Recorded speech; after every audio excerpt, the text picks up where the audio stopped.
absolutely knew that. They played at a tempo that Hocking just couldn't match with their composition. Even when the switches came through, Blinn took it up a step further. I was very impressed with what Blinn did there to just sort of play around their win conditions. They knew that if they could avoid the sightlines for long enough, wait for someone to overstep their bounds, it was usually Robot Wizard on the Orisa trying to tiptoe on the point, they could get that victory. But now we head on the night market, and now we see pretty much the same idea from both sides. They're both gonna teleport right on the point, and this is going to be up close and personal. You say teleport to the point, and yet Hocking, they don't really land inside of the box. They spend their time outside. The Doomfist Hurdles is looking for that punch, but doesn't really have the room. Both of them inside this quick squabble, just hoping that somebody overinvests or one pick is there. But you see the Reinhardt just looking to find anything, and the Doomfist is the first one to go out, but trying to find that punch, gets punished due to it, and yet we still see Gus looking to charge up. This beam goes down. That's not going to be looking good. There's no reason for them to stay back, as Blinn are at a massive disadvantage. We see them start to push forward, yet Robot Wizard is going to be falling down. T-Bone looking just to melt them down, but that shatter kind of stuns away the support line from being able to move in. Luckily, they still have that Mortico Lessons that's basically doing work. Nobody on the side of Blinn wants to start walking out. Pride does still go a little bit too far, is to be picked out. They have the sound barrier, and it keeps up what could have been a deadly fight. Even if that Blossom's able to finish off the Diva, they were left open to the bomb, and Blinn, they're going to be able to secure that point. Ginja has already established themselves as a standout player on this Blinn roster. Has done a fantastic job both on Winston and on Reinhardt of really leading the charge in these up-close range compositions. It requires a player that has absolutely zero fear, and as of right now, Ginja is doing exactly that, but now has to play into a Robot Wizard who has to shatter this time around. They're looking for the shatter. It does land, however, you leave yourself vulnerable, and you are going to pay with your life, especially T-Bone, caught on the wrong side of that wall, was able to get some damage in. Now Blinn looking to play very defensively, still holding that shield. The Robot isn't going to be able to survive. My goodness, Symmetra, the biggest DPS character I've ever seen. I mean, when you get that Symmetra beam charged up, there is very little that can be done to you.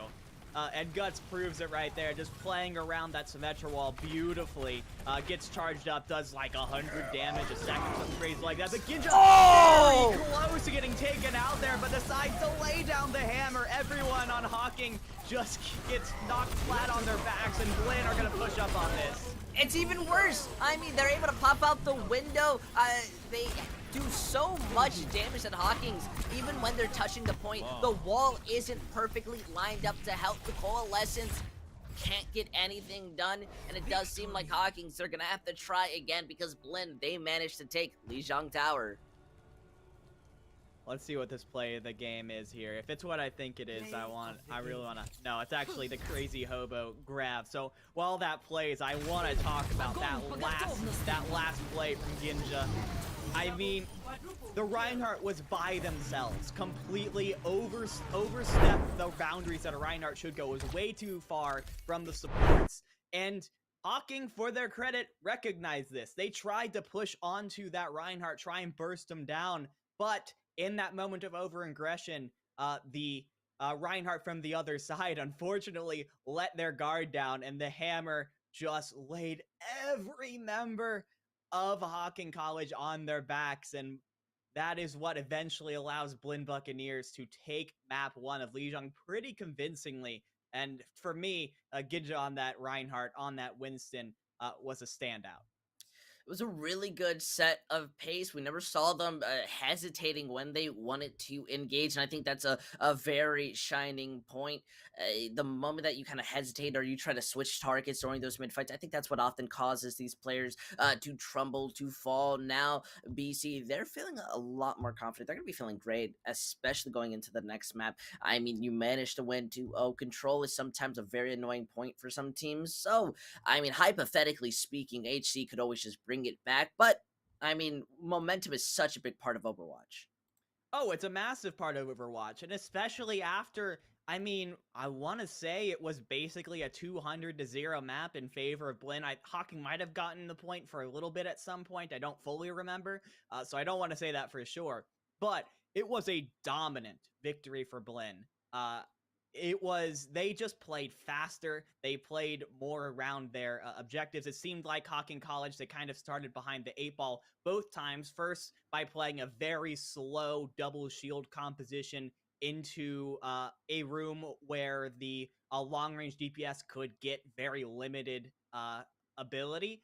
And the second time, by sort of messing up the Symmetra wall a little bit, unfortunately. Symmetra TP, they fall onto the wrong side of the point. Blinn College, they're able to take the first map control, point control, and they just roll from there, even though the Doomfist ends up going down. The fact that Blinn had that point control from the beginning and Ginja sort of guarding that point, as of right now, Hocking College has not found out how to take it away from them. And we're really not going to be leaving the control type of fights, especially since our next point is going over to Numbani, and I think Numbani is incredible for teams who have that really good understanding of control. And as you said, I think HC, I don't think they'll be suffering too much from this, but I mean, with everything that you said, it's almost worrying. It is a little worrying because Numbani is a very prolific divey map. And we saw the double bubble come out from Blinn to start off this series, and it worked out extremely well for them. I would not be shocked at all to see them go out on this again. Oh, look, we got 2 Blinns. We wouldn't be excited to see. Blinn is starting on the defense here. So I'm curious to see, yes, we are going to be seeing the Winston-based composition once again. This is actually kind of interesting. I'm actually really interested to see the supports this time around. Omen Kai is going to move on to the Mercy, is probably going to be swapping between pocketing Turtles and Guts, whoever is in the better position to get more damage in the fight. They're going to be going there with the heal and with the damage boost. And then you've got College Lone, whose job it is to kind of keep Ginja and Crazy Hobo alive. It's going to be just up to that Ana to keep those big health pools of the tank satisfied. Meanwhile, Hocking are going for, once again, a much more close-range composition, but no Lucio here. You're going with the Baptiste Ana, trading the speed boost, the ability to engage on your opponent for more straight-up healing, and the fight-winning capabilities of Ana with the anti-nades and the sleeps. I will say, I think Night has to do pretty good on this Ana to make the swap worth it, because having the ability to rush onto your opponent with your speed boost just cannot be understated. You know, even though they have the immortality, it's not going to be able to place that out to save Vondel, and they're trapped underneath this bridge immediately. Just going to be melted down. The damage from Blinn, way too much, and they don't know how to handle it. Way too much. So now, Hocking, they know the composition that they're dealing with here. If they try and run under there, they're going to get jumped on immediately by Turtles and Ginja and Guts. So the question is, how are they going to try and adjust this time around? Where are they going to try to attack? Bottom didn't work. If I were them, I'd try and go up top, try and take the duel with the opposing tanks, and it looks like that's probably what they're going to do. Reading the minds of the caster has always been a player talent, or it's just adaptations that they're prepared for. We already see them moving in, but a beautiful placed bubble into the Primal Rage is going to split them up. It does see that Krydom is going to fall through as that poor soldier, once again being picked out. Beautiful juggle, knocking that Sigma off. And that's just a good way to end the fight with a bit of pizzazz. A bit of pizzazz, and Blinn wins that fight with only the Primal Rage, which is very important. Out on the defense, you cannot be over-investing these ultimates, because Hocking is going to be slowly but surely building up to a pool of ultimates of their own. Blinn has to make sure, since they won with just the Primal Rage from Ginja, they will have the other 5 ultimates available for this next fight.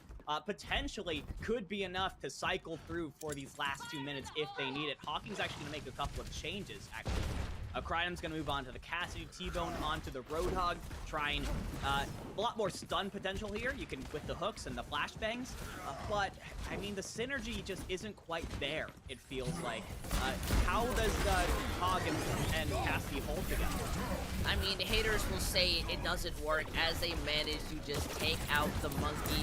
Now they're at a big disadvantage, though. We do see Turtles helping with the assistance of Guts solely to take out the Cassidy. Now as they try to push it with that Coalescence, we see the copy onto the Hog. Shatter going through, not really landing too hard. They have the Valkyrie, and they just start going ham, unleashing the ultimates, not taking their angles, and well, it does seem that Blinn are going to be able, even without their main tank, to stabilize.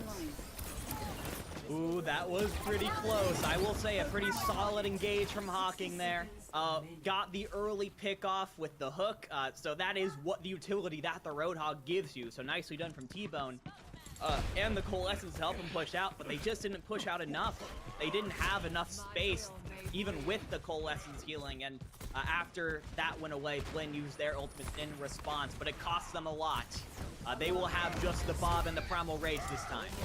They decide to go through main. Beautiful charge is going to be looking for that monkey, but doesn't kill them fast enough. The backline just so open that, well, Hockings are not going to be able to protect their team. Blinn able to punish them. They haven't really touched this point at all, besides from the first fight. Now with less than 20 seconds, 2 ultimates that do go hand in hand, that could be an opening.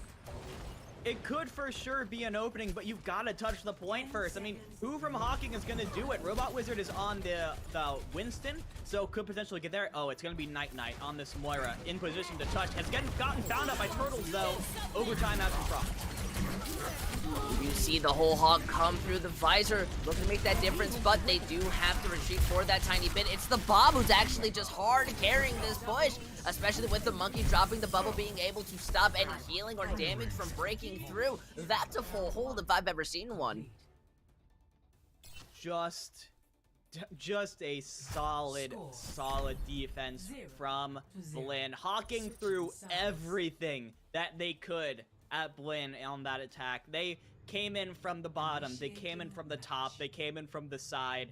They went for like 5 different comp swaps throughout the map, and nothing could crack the dive composition of Blinn. Very well done from them. And again, Ginja came up huge so many times. Turtles came up with a lot of big picks when they needed it. I'm not sure if Omen Kai or College Lone died at all throughout that defense. And having the Ana and the Mercy available to you the whole time, I don't have to tell you why that makes your attacks even more lethal. And Blinn, they're going for the same basic idea on their attack now. You've got the Tracer and the Sombra on your side. You're going to be diving in with the Winston and Diva. Turtles, look out for that hack, because that is almost certainly where they're going to go. Hocking, though, is going to go back to this Orisa-based composition that they seem to like a lot. And I think it could work out very well for them if they all sort of pivot around Robot Wizard, make sure they are hard-pocketed, and try to...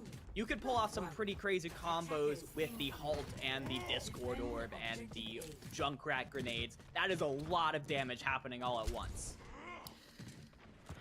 Now this is just time for them to really start scouting. Turtles and Guts are going behind. They're looking for a moment, though we do see this very nice Orisa Hog being set up. Micro has already acknowledged that Guts is inside the backline. They know where they are, though they're open to the dive!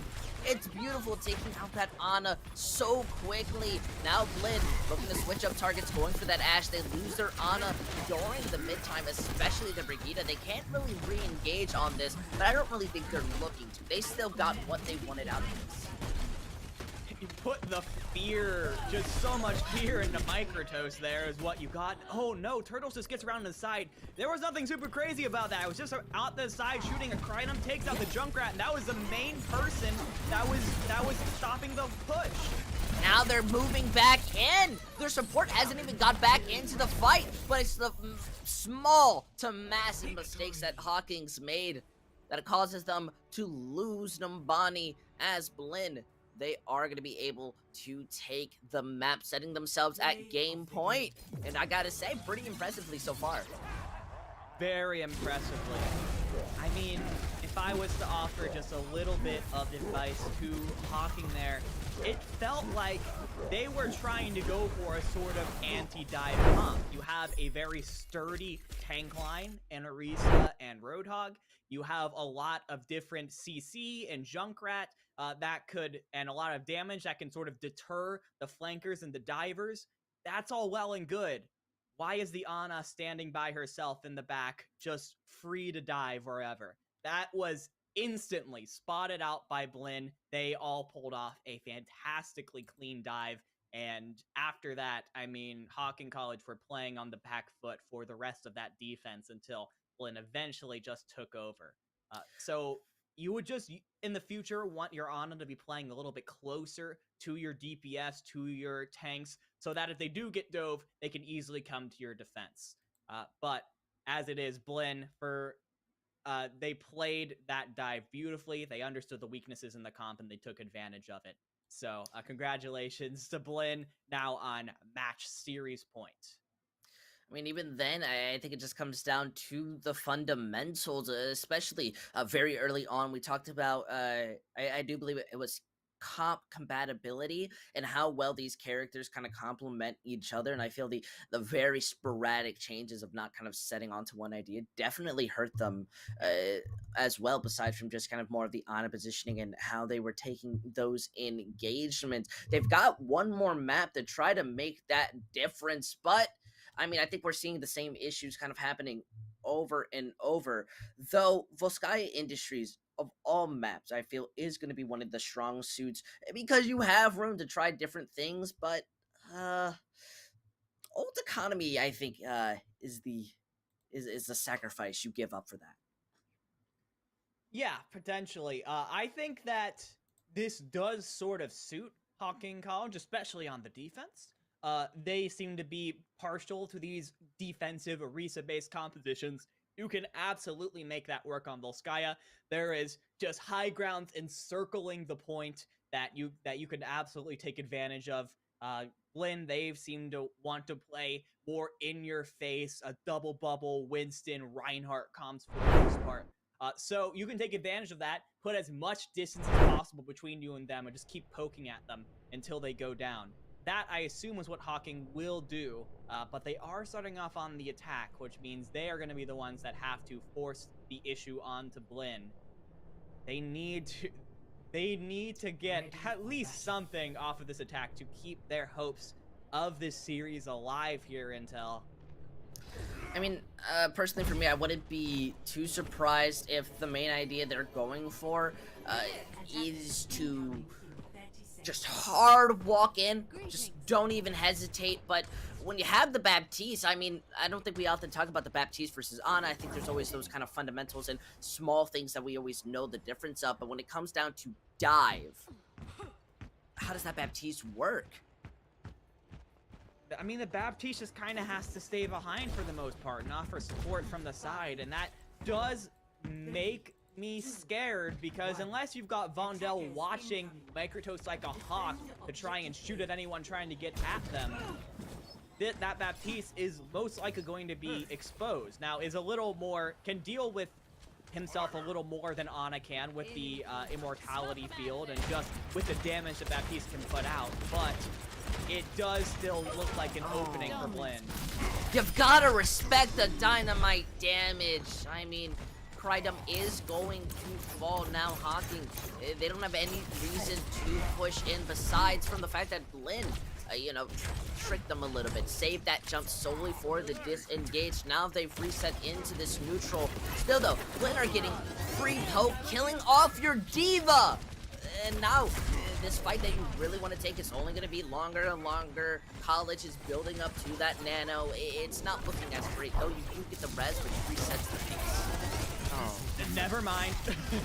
now you reset the res by killing off T-Bone again, and Blinn is just, I mean, look, this is a broken team fight right now. Hocking are trying to push in with like 4 people. Ginja has the Primal Rage already in a short room, is actually going to be forced out, but how does Hocking do anything here? They're still stacked together, and in the end, that's going to cost them everything. There's a Nano Monkey in their face. 2 have already fallen down.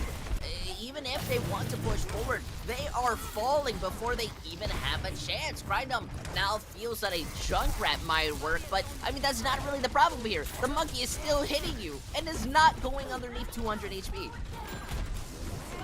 Yeah, Ginja has just been standing up top and actually gets taken out once again. Robot Wizard just feels like Hocking do not have enough time to get set up before something catastrophic happens. But in their fairness, we do see a Tac Visor, we see a Primal Rage, and an Amplification Matrix. A lot of good opportunities for Hocking to try and break past this hole.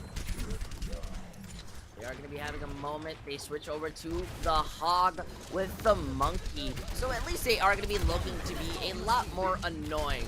But the Graviton surge out into a bit of a Hail Mary. Didn't exactly see what it goes, so at least Turtles is able to copy the Monkey. Kind of help out from that missed ult, the anti landing through. They leave the Baptiste to live for a little bit, but the Primal is going out. While Guts may be the only one picked off, they're able to get the res, bringing this back. The Mercy falls through. They have the Visor on top of the high ground. They throw the Bob.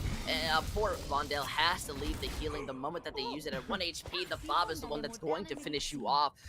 And Hocking, once again, are back in this pace where they're trying something new and they're resetting their old economy, and it's not helping. They haven't swapped in a little bit. It's been about 30 seconds. They just went Monkey.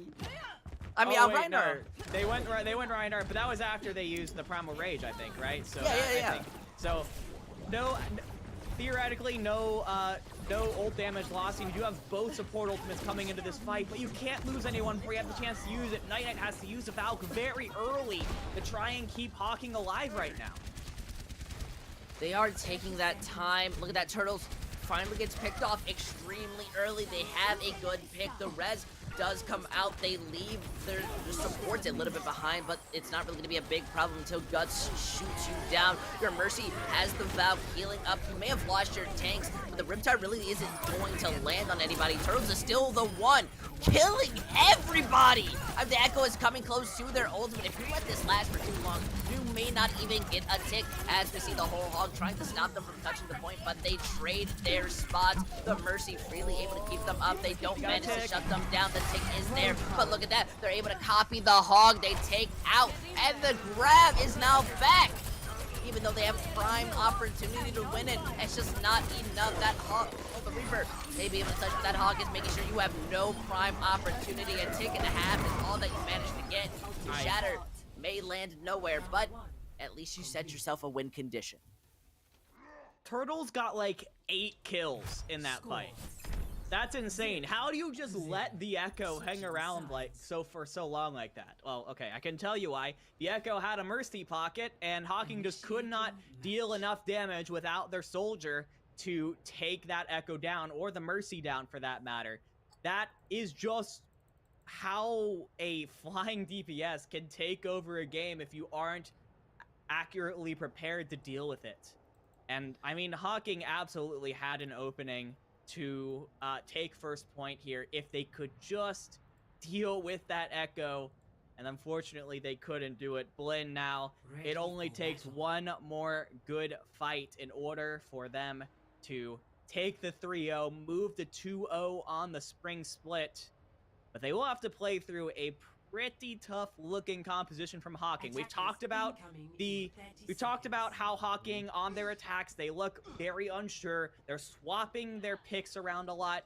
On their defense, they seem a lot more sure of themselves. They seem to understand kind of the game theory a lot more when it comes to these Orisa comps and the Sigma comps and the Roadhog comps.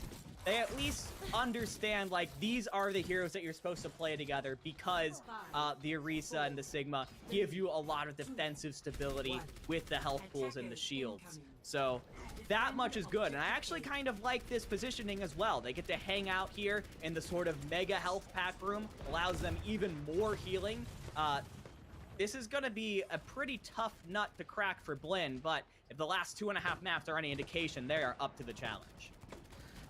They're just set up. They have the mega health back too, so that is going to be a big benefit. Knight is going to be able to get some good damage in as Brigitte. Though they do poke on top of the high ground, Guts manages to get a tiny bit of poke. Brigitte falls off the map. Though Turtles is gone, that's the bright side, and well, the monkey bubble's not going to be lasting too long. Their Junkrat isn't living on a thread. They are gone. Now the last person really being able to stand there on the point is going to be that Sigma, but they basically follow after the rest. With Brigitte falling off for a second time, it seems that Blinn, they are going to be able to capture Volskaya Industries, finishing this game with a 3-0. Congratulations to the Blinn Buccaneers. They are just on another level right now. I mean, this team, I think, just had a better handle on their compositions than Hocking did. When they played fast compositions, they knew they had to play fast. They understood the positioning behind it. And they understood how to find the weak points in the Hocking College composition, and they pounced on those weaknesses the second that it occurred to them, like an Ana sitting by herself, a Brigitte poking out a little bit too far behind the Orisa shield, trying to get maybe a whip shot down. Hocking College, I don't think they are a bad team, but they just need to work a little bit more on those fundamentals, figure out, trying to flesh out their plans on attack a little bit more and understand the positioning a little bit better behind those Orisa comps. Don't leave your supports out to dry. Put them in a better position to be peeled for, and I think Hocking College could be a threat in this NJCAAE competition. But for what it's worth, anyone in this competition watching this, I think you're scared of Blinn right now. These guys are scary. I agree. Blinn showed a very good performance. They showed that that they are more than ready. Their plans, their ideas, their execution, the raw mechanics was on point today. Though I feel Hocking's maybe just had a bad day. Maybe they woke up on the wrong side of the bed. The sun was in their eyes. Something. Regardless, they will be taking that loss, and when it comes down to next time, they may have something new in their sleeve. We will be going to an interview, so make sure you stay in your seat, keep your socks on, because it will make sure to blow them off. So stay tuned. We'll be right back with this interview.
Charge up, this beam goes down. That's not going to be looking good on the side of Blinn once you start walking out.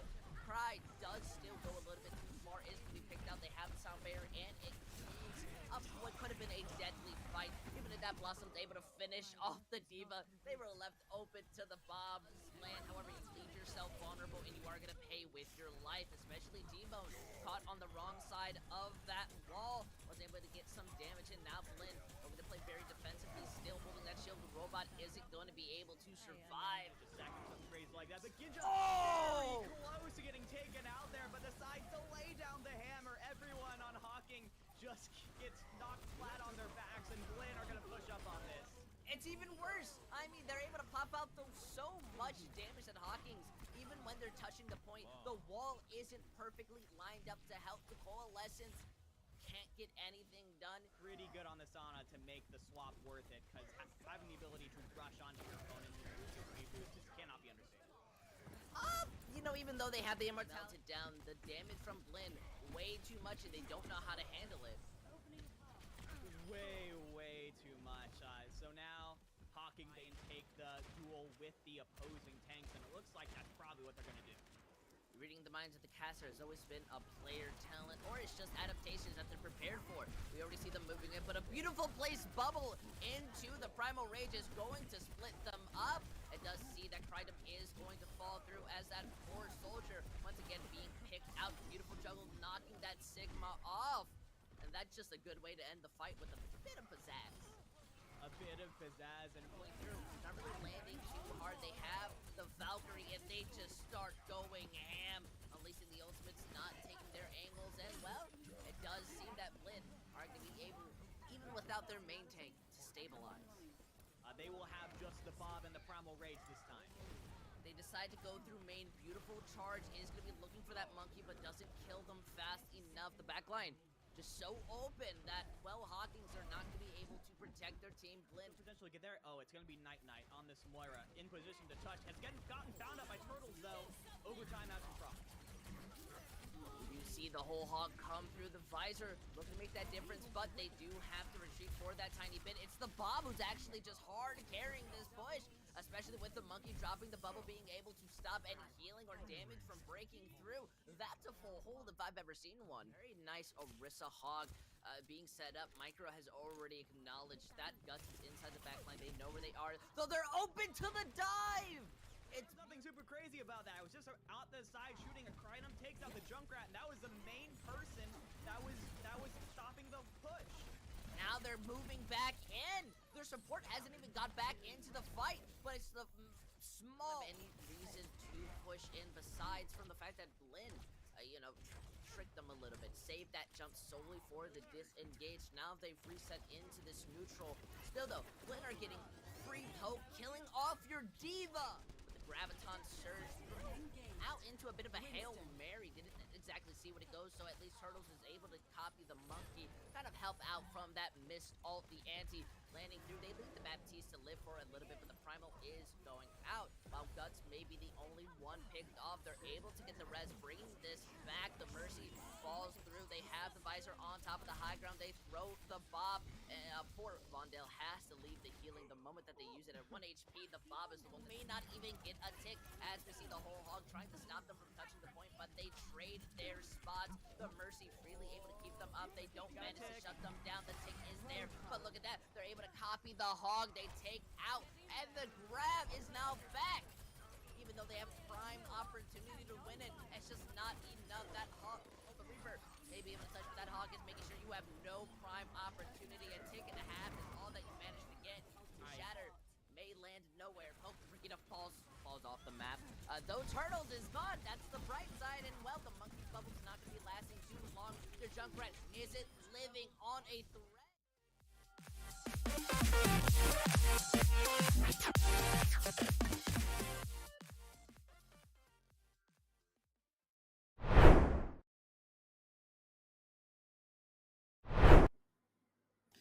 Hey everybody, hope that you enjoyed the break. You got some water because, well, that was a pretty quick match. Left my throat pretty dry with how speedy they were going with. Regardless, nonetheless, we ended this series off with a 3-0. Now we bring you a amazing interview with one of the players. How are you doing? Give yourself a little bit of an introduction to the viewers.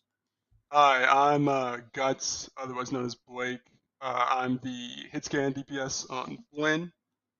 And yeah, I'm a freshman. First of all, that is a slick neon light behind you. I love it. We all love it too. That's great.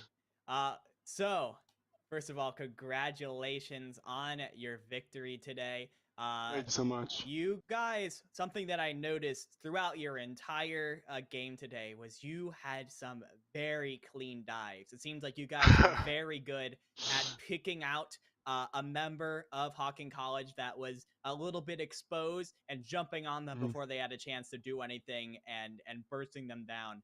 Can you give us a little bit of insight in how your team sets up those dives? Target prioritization has always been like one of our main concerns, and like one thing that we've just worked on day in and day out, like from the get-go. And at first we had some problems with it, but just after grinding out scrim after scrim after scrim, we finally just got that tempo for diving in. And of course, our main tank, Gabe, just sets up everything beautifully. Yeah, absolutely. Ginja was obviously a standout for me throughout throughout the entire game. But I want to give you a chance here. If there are any sort of underrated unsung heroes on your squad that maybe we didn't talk about too much during the cast because we didn't have enough time to get on them, who would you say is like the unsung hero of the squad right now? Oh, Gio, even though he doesn't talk much, he's always hitting his nanos.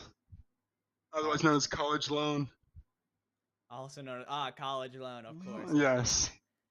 And my final question to you, this is Blinn's first season as an Overwatch team in the NJCAAE. You're 2 weeks into the regular season, 2-0 in matches, 6-0 in maps. What's your first impression of the league now that you're a few weeks in? I mean, coming from four-year colleges, it's a big change. I know we want to play with the best of the best, and we're trying to prove our own and hold our name and just keep our reputation up.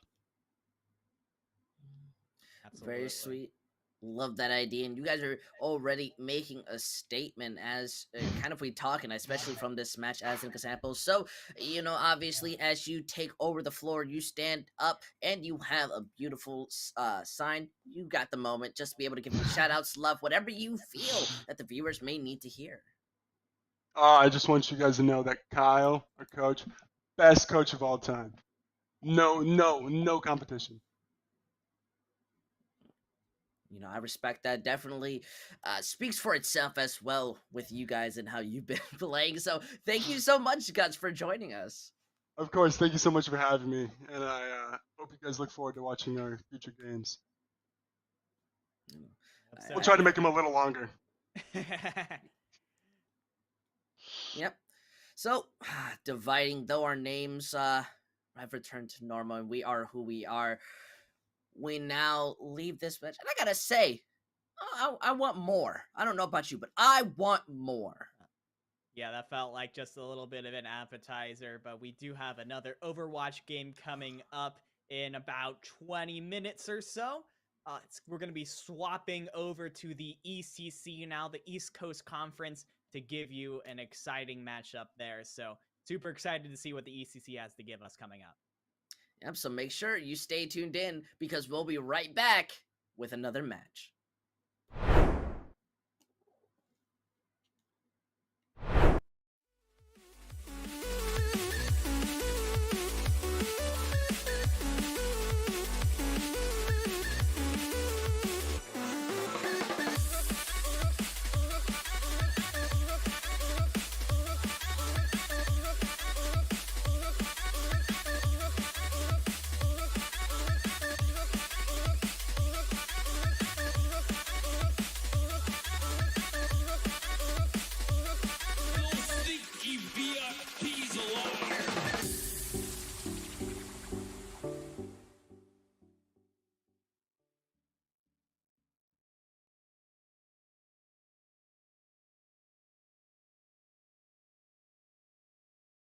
Losses and failures than you do from victories. That is for sure.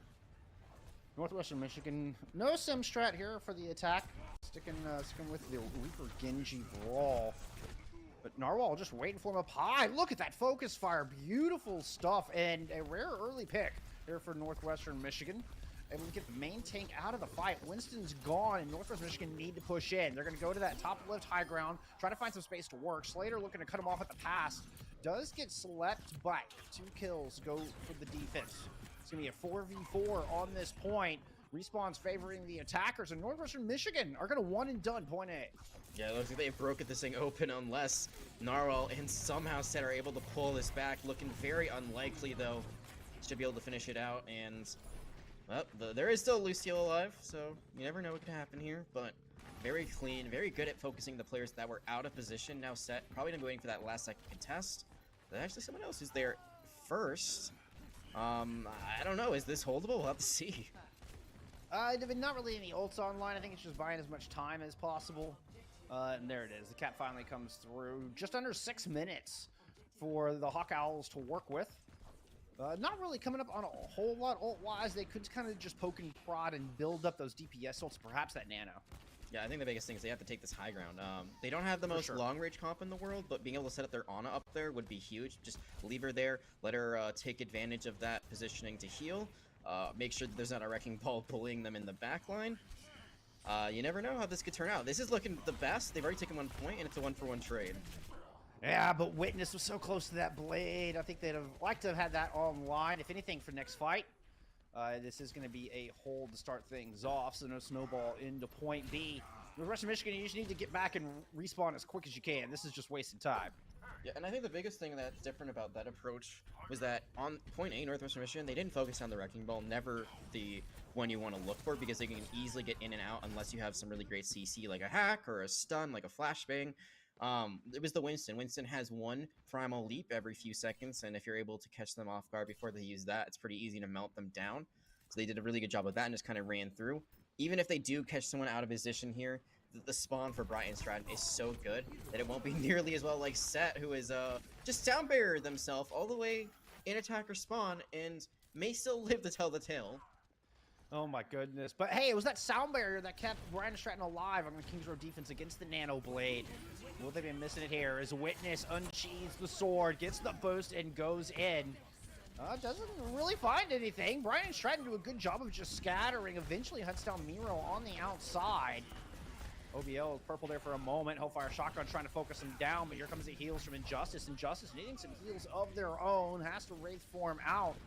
But it looks like Brian and Stratton have stabilized just by staying alive and devaluing the Nano Blade a little bit, as well as the sound barrier that came out for the attackers. The defense will eventually overwhelm. Just sustain through it. That's what I was just talking about. I mean, you can get that early pick, and it's great, but there's just too much... I guess there isn't enough distance between where the defender spawn and where the point actually is. It's very close. It's definitely a defender advantage in that scenario. Because of that, they lose 1 or 2. They just split for the blade, and then that's it. That's basically the fight won already, because Brighton Stratton, they get everyone back, and then they just were able to focus fire down the Genji, and then they go on from there. Well, to see if Northwestern Michigan can try to get more done. The Graviton Surge into the Death Blossom would be huge, but unfortunately they're losing their Ana right away. I love the goal of this support line. This is amazing. Most more Lucios, well, needless to say, I don't think I'd even need to say it, would not go for something like that. And that's kind of why Nam is able to find 3 with the Death Blossom.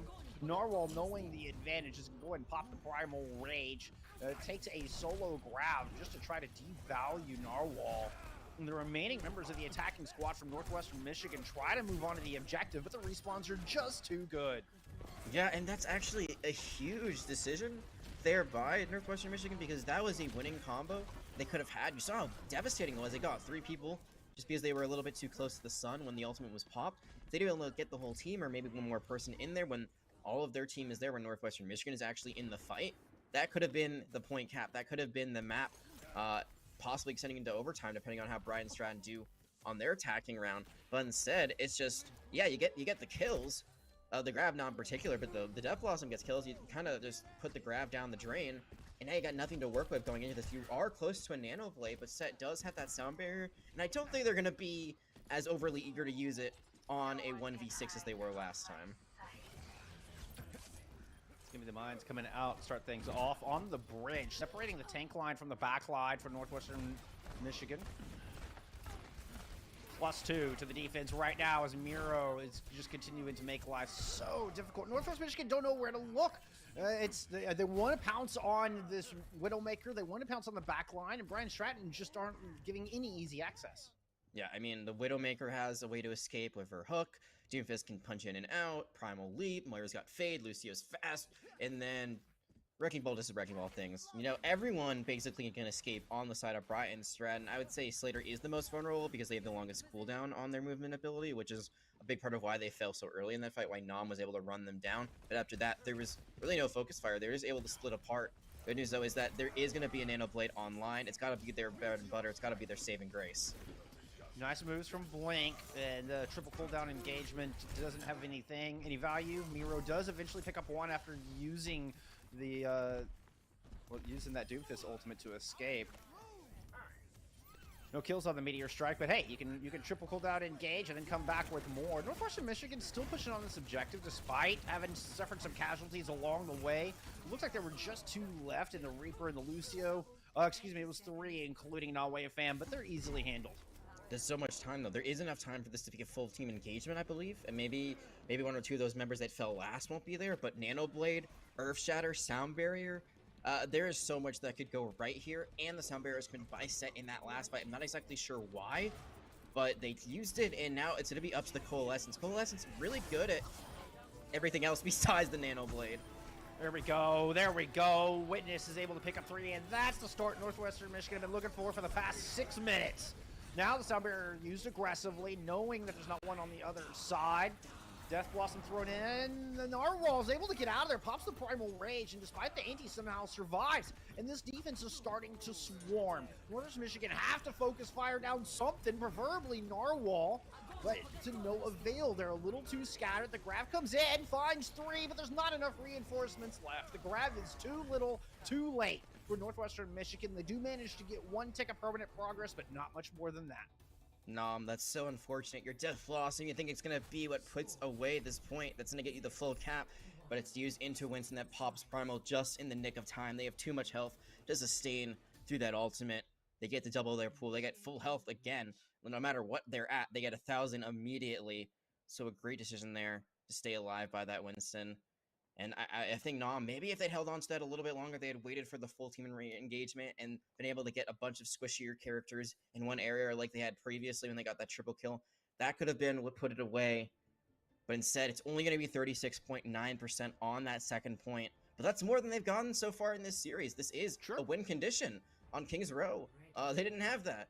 They didn't get anything on Lijiang Tower. Here, they have a really good hold on that first point. They had a full hold, or at least they were able to hold on the second point, avoid giving away a first tick. We could be going to a map 4. Potential certainly there. And going back to the attack, I mean, I can't help but feel that maybe you start off with the Graviton Surge and the Death Blossom and see what you can get with that combo out of the gate, and then close out with the Nano Blade. Might have been a different way to approach that, but hey, you know, hindsight's 20/20. I think ultimate order and how you use them is so important. Yeah. And generally, that's what your IGL is in charge of. Just like we use this to start, we use this in the middle, we use this to finish, or if they use this, we counter of this. All those things can get very complicated, though, because it's very easy to have a plan. But in Overwatch, a game that's so chaotic and so quick, that can go out the window immediately when all of a sudden there's a wrecking ball in your face. Everybody has a plan until they get punched in the face. No changes out of the Northwestern Michigan composition heading on to this defense. Still getting the Reaper Gigi combo. Wrecking Ball in, and Miro's actually gone on to a Torbjorn for this attack. So just creating creating more difficulties that Witness has to overcome as the Genji to find value. OBL doing a little spin to win on the objective, finds Blank before getting finally punished, but this is looking like a point A take from Brian Stratton. Narwhal is in here to clean things up. Yeah, I can't say I've seen a Sombra Torbjorn DPS lineup very often, but it's very intriguing how it works, and I'd love to get into more analysis about it. It seems like basically Torbjorn just becomes like a Reaper type character and leaves their turret somewhere where if someone tries to flank them, they get caught out and do damage, or meanwhile Torbjorn has that Overload, has that right click that they can use as more of a shotgun than long range to melt someone. Sombra seems to hack everyone that's in the tank's way. It's working out pretty well. They've already got that first point. Now victory's in sight. Set was trying to hold some high ground. Nom says no, but Nom walks into a trap, gets hacked. Never mind, you can still use those shotguns while you're hacked, and Nom is able to find that kill. OBL ends up off the side. And this is looking, well, pretty much like Brian and Stratton. They're still running out of resources. They always seem to bring back these fights where they go down early. I don't think it's going to happen this time, Jag. No, I don't. The defensive spawn, as we talked about previously, is so good, but this is a Primal Rage being committed into this. OPL is back. Sound Barrier is being used. What is going on? Tanks get shattered from Vortex Pickle. but Soundbreaker comes out from Set, and the Molten Core's on the point. Miro's able to pick up one with that. Set has a pair of kills. One of the most bloodthirsty Lucios I have ever seen paves the way for a Bright and Stratton 3-0. Oh man, they once again pull back from a fight they had no business winning, and they come in and get the dub. This one to close out the series. Oh, Bright and Stratton looking as clean as ever. Yeah, this isn't all Grandmasters team. This is not shocking that they're this proficient. I think what's surprising is that they run these comps that say a little bit out of the box. They swap sub roles. Injustice and Sid actually swapped who's playing Lucio over the course of this last map. And they're still able to pull it out. They're still able to look so good. They're able to win fights where OBL goes off the map. And that was something that I think we saw in their grand final as well. They went a little bit too close to the water on both Sky.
Hello, everybody. I hope you're having a wonderful day, night, whenever you're deciding to watch this broadcast. Coming off of a pretty Lightning McQueen type map, as it was quick, to say the least. Now we are here with the main course, no appetizers. We've got two teams that are ready to go all the way, quite possibly. And I, username_Intel here, joined by Mr. Dividing by Zero, will make sure to guide you through it.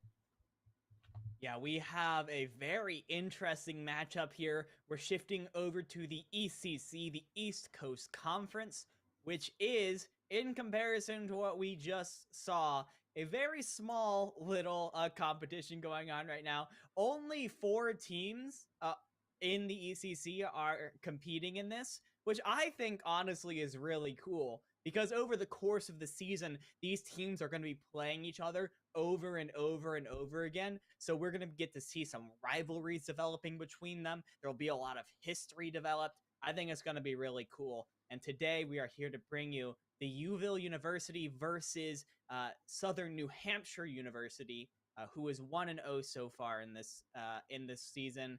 The Uville is 0-1, trying to even the score. Yep, so either way, somebody is leaving here with a 2-0 record, and the other one might be leaving with a 1-1 record. So you have your own teams to root for, especially when we start out on Lijiang Tower, the great home of all teleporting strategies. And yet, both of these teams, only one actually shows the flavor of that teleporter. Round 1. When we use helping get to the point, because they do have a bit of a something different going on with the echo. Yeah, I'm just going to swap onto the shoulders. Which immediately puts Anthony in a ton of trouble. He gets taken out. It's even worse that the Reinhardt seem to have charged or fell off the map, dying by their own purposes. So, New Hampshire, they are going to gain full control over this point, though they really want to stop anybody from escaping. We already see as that poor Cassidy and Junk are isolated away. You can try and rotate to that point, but look at that. Beepto ends your life. What a clean little 180 flick there from Pepto. Try to take out 2 members of the Uville, and they're pushing back in before their members have really come out. This is effectively a 4v6 without their DPS, and I mean, Southern New Hampshire, they're just going to take advantage of that all day. Look at Kresnik right now. It's just completely undisturbed by everything. No one's even looking at him. It's free to just shoot into the mass of the Uville players and just demolishes them. The Uville are all the way back in spawn. I mean, it's even crazier solely because they're playing so far back, and yet they're able to pretty much get away with this unscathed. We do see the switch onto the D.Va and the immediate rotation on the side of the point. That may not look too good, as they have to just run into them. Their Moira gets split off and gets booped off moreover, especially the Lucio following up, managed to get that beautiful 2K Prince living up to the name, managing to help secure that fight. I just don't know why Halo Fan Joe got separated out so far. You are a Moira. You have the ability to heal all of your team members super quickly. It's an AoE heal. It's super good. So stay with your team instead of trying to go for some assassination kill. Doesn't end up going away. But Halo Fan does have the coalescence. They're going to open up with this and potentially with the beat. Well, look, their team gets hit with the Shatter. Rhino managing to help their team thrive through. However, Squidbro really wants to use that sound barrier, try to save this, especially because it's considered last fight. Unfortunately, not going to be having anyone alive, not going to be having anybody touch that point in the last 10 seconds. It's basically a speed, a run, a race, just trying to survive, just trying to sustain themselves. But, well, Squidbro was the last person there who would really have a chance, though that Shatter from Adam manages to come out. You're not really finishing off the counter Reinhardt, and with the copy there, there's 2 Reinhardts fully alive, fully sustained, and there is no chance for you to try to bring this back as New Hampshire. They're going to win the first point of Lijiang Tower. I mean, New Hampshire, they got the advantage early on with, I think, what might have been a bit of a misplay from the Uville. They started off on the Roadhog instead of the D.Va that they swapped onto later on, and Anthony immediately got hit by an anti-nade that took the Roadhog out. You know what could have been done? You could have eaten it with the Diva. So that one mistake sets Deauville back. They keep on staggering in. They don't, they lose members. They try and push it anyways, get taken out. That one mistake that kept them, that it held them back on fight 1, and that resonated throughout the entirety of the fight. But now look at this, coming out from southern New Hampshire. This is unorthodox for Control Center. It's very closed in, so Rhino on this Wrecking Ball is not going to have as much room to get those roll-throughs and the pile drives, but oh my gosh, look at the Wrecking Ball all the way up top. Is gonna look to just slam down on the stage. I don't know who to feel more scared of, the Wrecking Ball ready to dive on, or the Brawl looking to go after their opponent. Though the slam doesn't get where it wants to go, Moats is still going to be falling through. Rhino basically perfectly fine, while the Pharah just goes through, managing to shoot beyond the shield with this damage boost. The poor Ana, isolated now, has to make that rotation into the servers. The May gets isolated in, is going to be taken out, while everyone else is stuck inside that spot. They don't have anything to protect them from that damage. The shield, it's fallen through. The Diva is gone, and New Hampshire, they'll take the point. My ultimate is I mean, Rhino Slam doesn't get the damage that they wanted, but it does get the disruption. Everyone from the Uville has to turn around and use resources to try and deal with it. And then you have Pepto in the air just lobbing in rockets. And then look at the Uville's comp. You've got May Junkrat as your DPS. Like, what can you possibly do against the Pharah? You can't do anything. You just die. You don't have the range unless Altitude is able to hit a crazy icicle shot. But as of right now, that is not happening just yet. And look at this elongated fight. So I think New Hampshire won this like 15 seconds ago. But again, Deauville, they didn't get out. They kept trying to engage and trying to make something happen. So now it's 40%. It'll be up to 50 before they can get another really good fight in. They're still trying to work with this competition. Though they break through the mines, more than anything, it was to break down Adam's shield for a little longer. They are holding that for a considerable amount of time. They do have both support ults, so at least they have a way to fight against this, but it seems Adam really wants to take that close angle, wants to take the rotation over to the high ground, but the team isn't really following through. They're not having a plan, and by the time they do, Squidbro is going to be falling out, having the barrage being set. They're looking for it, but having to be careful of the May trying to freeze is not really a worry on their objective. Pepto just really able to pop out that barrage, managing to get the 2K, gets the takes, especially with the Nano. Now with that 8% on the clock, Uville are kind of slowing behind. Yeah, that is a way to put it. Deauville, they just cannot take this barrage of damage coming through from Rhino, from Pepto and Kresnik. Biso getting some nice anti-nades in as well, and they have to rush onto the point now. They have the Nano and the beat, but Halo and Squidbro both get taken out. I don't think the beat got activated. It didn't. It gets canceled midway through, and while that bomb, it was nicely placed, nobody is going to get caught out. And while Adam at that 1 HP with no healing, unfortunately, the rest of Uville are going to be following through with no supports, no heal, no tanks, no nothing. They'll have to try it again in the next map because it seems that southern New Hampshire, they're the ones taking over Lijiang Tower. So, Intel, I want to take things back to our last game real quick, where we criticized Hocking College a lot for swapping things up too much and not being sure with their compositions and resetting their ult charge and not letting any momentum build.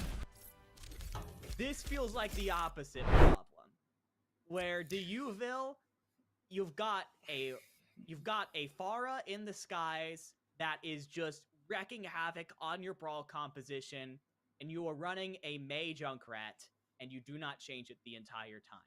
There is just, you're just not, I don't think you're putting yourself in the best position to win at that point.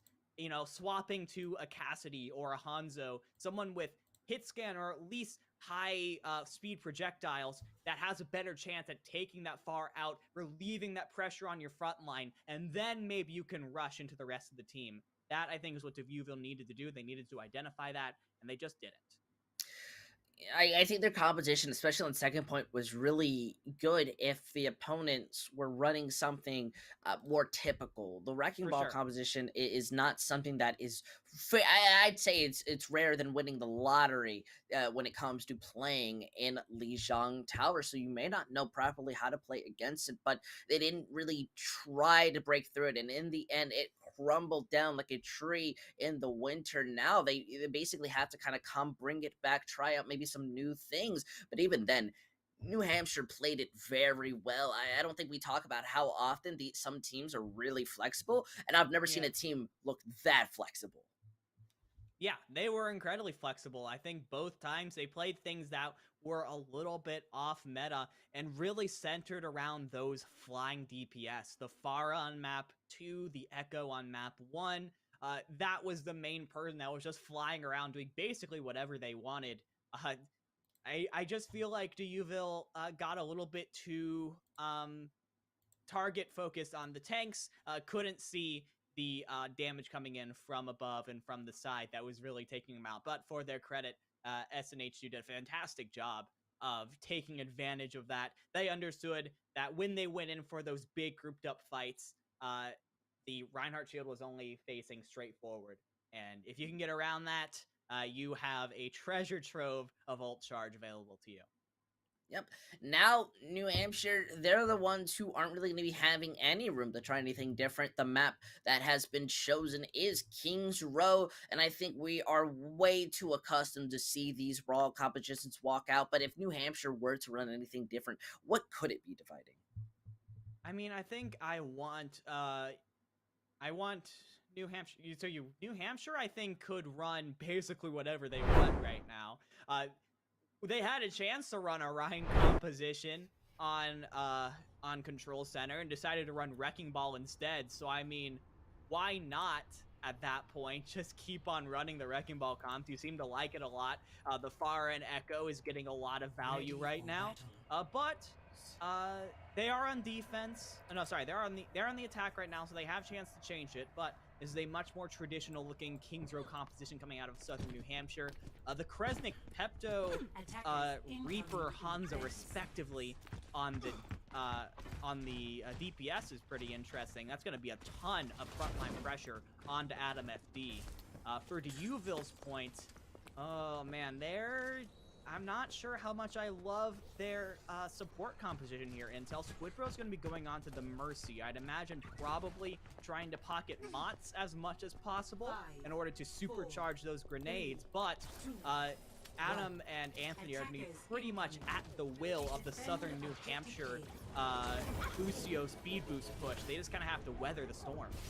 Something you may not even have noticed is New Hampshire also switches out their main tank. They actually put Palsy in, but they do lose out their Baptiste. It's good that Pepto is always there to clean up the mistakes their team may make, especially the Reaper walking in, shutting down that res. Deauville now with only the Zarya, you can be high charge as much as you want. You can go to 200%, but New Hampshire, they don't care. And that's what the Lucio gives you, right? You get to speed boost in. Oh wait, I'm gonna hold this thought for a second because Kresnik is just playing the assassin in the back line. Takes out Squidbro on altitude, and they go back to spawn for a second time. But again, that's what the Lucio gives you. It gives you this ability to play extremely aggressively. You just run into the enemy tank line, and Adam FD, they just can't hold up to it. They're not even able to kill the Echoes, basically one shot. They are stuck! They actually just now start moving the cart, by the way. They were just doing this for fun. Now they can start moving the objective. Well, yeah, but here's the bigger problem dividing. They are practically spawn camp. Their team is entirely split. One inside the tunnels being chased by the Diva, and well, they get caught out. Squidbro is gonna fall. Their spawns are completely devastated. They can't take an engagement.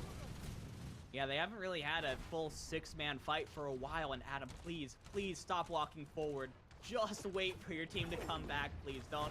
Okay, they're finally going to go back, but Halo Fan Joe gets taken out. Zenyatta is such a vulnerable character if you get to it, and Deauville, they're not getting a chance to regroup, they're not getting a chance to breathe. The As Death they- Blossom takes out 2. Are they taking the fight on to second point? They just popped Yeah. the Blossom. They are playing at a speed that I think most coaches tell you to play at. Now Uville, they go over to the Orisa. They say, nope, nope, nope, we're gonna try and stop this snowball. Yeah, the Orisa here is going to at least give the Uville a bit more of a defensive pivot for Moss and Alpha to play behind.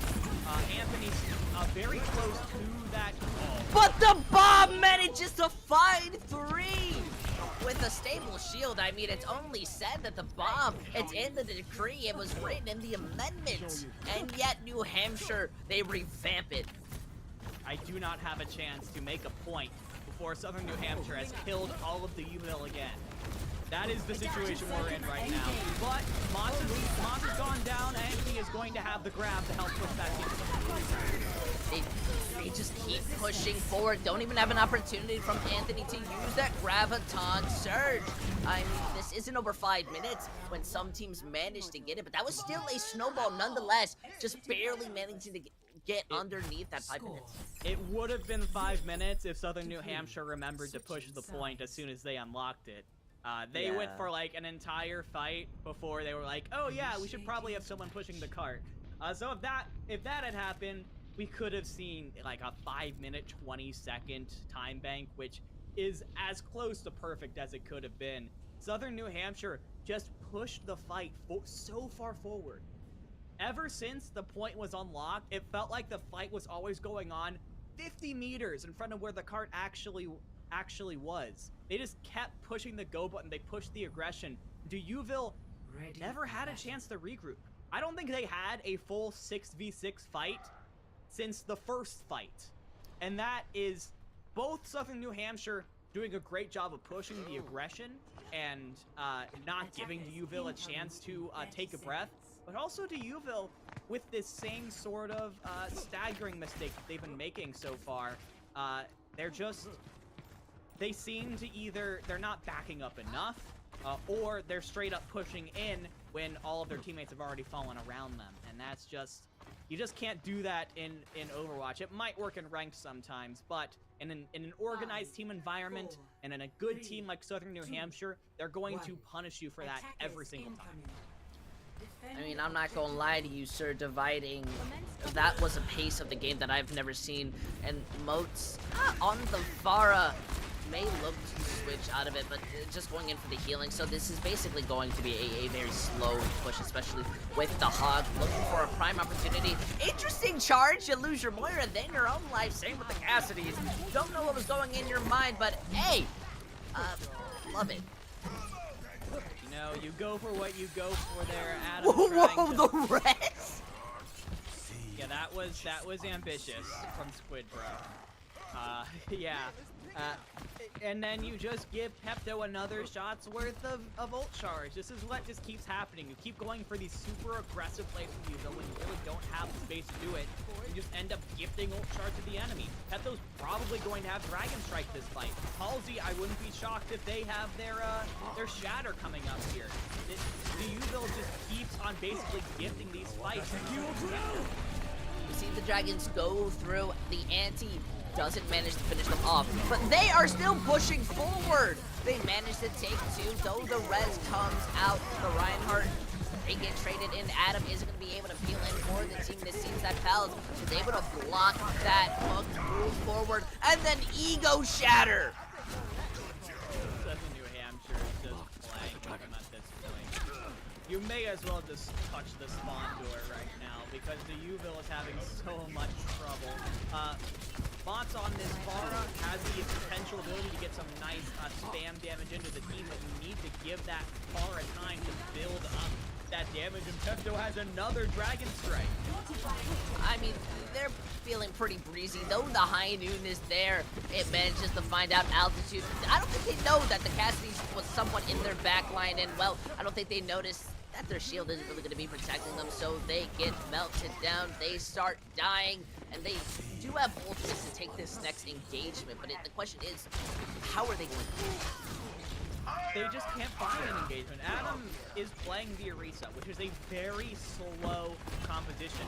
but Adam, it seems like they're trying to play it like a Reinhardt, trying to push in with the shield and gain space that way. You really just kind of want to hold your ground until altitude and Mox are able to get picks, but as it is, you're just getting out picks. Kresnik and Pepto are just doing a fantastic job. The Dragon manages to split their attention. The Sky Pharah manages to die to the Dragons on the ground, and the bomb just cleans through. And the Coalescence was the only ultimate invested, so there's not really much to look down upon. So now a minute left on the clock. The Uville are starting to get a couple of ultimates on the board. This is probably their best chance here because they will have the Deadeye, the Barrage, the Whole Hug, and the Valkyrie on their side. Northern New Hampshire, though, they will have both the Mortals, and I am expecting Prince, Thunderbird, and Biso to use this very aggressively. This has been Southern New Hampshire's mantra all day. They use the Whole Hug, but the High Noon!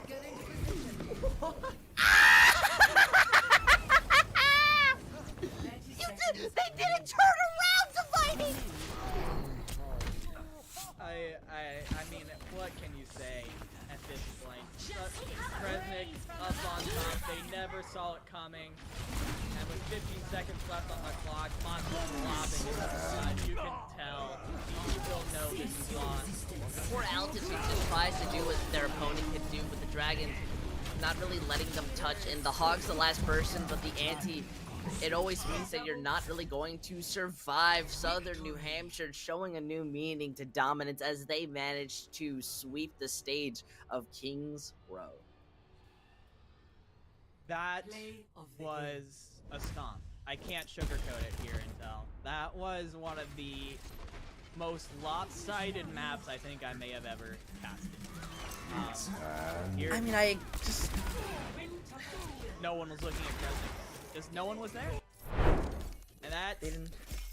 And you know, I think, in all fairness to the Uville there, it was a really nice misdirection from Southern New Hampshire, because the Cassidy had never played there all maps so far. The Cassidy had been playing with their tanks, been taking the much more traditional positions throughout that entire defense. So why would the Uville think that all of a sudden they would go onto that back right high ground? They had no reason to think that. So some really nice mind games coming out from Kresnik. That being said, I mean, the Uville, they play this Orisa-based composition that is very slow. It is very much dependent on Orisa setting up in a place, getting some nice halts off, enabling their DPS to get picks. And once you get picks, that's when you can go in. But the Uvilles tried to play it a little bit too fast. They tried to get a little more space, and the Orisa can't consistently hold. And in that process, people just kept getting picked off. You didn't give your team enough time to get those picks that you need for that composition to work. I agree, and you know, it leads me to a sad tone, and that's just mostly because I don't know how you keep mentals up after that. It's not that it mostly was a big defeat, it was just in the format that it was. They didn't really have room to even touch that point on a map like Temple of Anubis, which could possibly be our final one. I think that causes massive glaring issues. Yeah.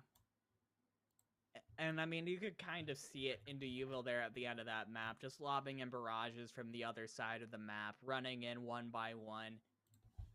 This team needs to take a moment between these maps, just take a breath and get centered. I want to see this team play more together on this third map, whatever it is. Come out with the plan, try and play behind that plan, even if it's not going well. And then if things don't go well, get out before you end up dying and elongating your Q times, your stagger times, and giving the other team ult charge. That's, at this point, it's tough to see Uville taking a map here. So I am just looking as a viewer and as a coach to see if they can show some improvement in map 3.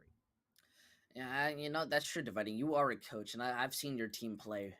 They lost. That's it. I just wanted to be mean. It's just really rude. If it makes you feel better. Well, I was laughing at a I'll piece of hair have you came in know, my mouth. my Overwatch teams win about half the time. That's true. That's true. You know, if it makes you feel better, a piece of hair just went in my mouth as I laughed. So, I think that's Jeff Instant Kaplan. karma, baby. Absolutely. But look, we get to see this beautiful Temple of Anubis reaching in. It's got some good lore, but more than anything, I think it's got some good opportunities for comp ideas. We do Look see at this from Uville. Diva. I like this a lot. This is a really good composition, I think, for Duville, especially for just getting set up on point A and just pocketing your Bastion and your Junkrat. I would not be shocked to see Squidbro on the just damage boosting the Bastion forever. Mons is going to be lobbing in the spam damage grenades. This is going to be just so much spam damage for Southern New Hampshire to deal with. If Rhino tries to jump in on this, they will get bursted down instantly. I think this could be a very interesting puzzle. I should be very curious to see how. And that might be what you need. Just a quick pick onto the Pharah, and to Uville, they're back in this. That was just genuine whiplash. There is just, it's as you said, so much damage that comes out of this. Southern New Hampshire, I feel need to play this very good. Unless their Ana knows the anti-lineup, you know, the ML7 type thing where it just lands on, and they do! It lands, but their Monkey Rhino is going to fall. Altitude doesn't get a chance to live. Their Mercy's gone, so no res is possible. This is that Rhino's actually going to be the one returning into the fight. What looked like such a good composition crumbles underneath the ML7 Twitch clips. I mean, I've got to get that from Viso's perspective. That was a lineup for sure. And that just completely breaks open the hold here for Southern New Hampshire. We said it was going to be a puzzle that you have to crack, and Viso said, I've solved this puzzle so many times already. Beautifully played from the Ana. Now Southern New Hampshire at 5 minutes, 45 seconds. Pepto has the barrage up. Could just end this right here now. They do throw that anti-in. Doesn't really land, but Rhino is freely able to walk through the barrage. They don't pay attention to the Pharah. And now it leads to a quick cleanup. They have a chance to touch, but they don't have the resources nor characters that can basically get it. As we see 5 minutes, 21 seconds. Southern New Hampshire, they managed to cap that. I have a lot of respect, actually, for Southern New Hampshire and the way they handled that, you know?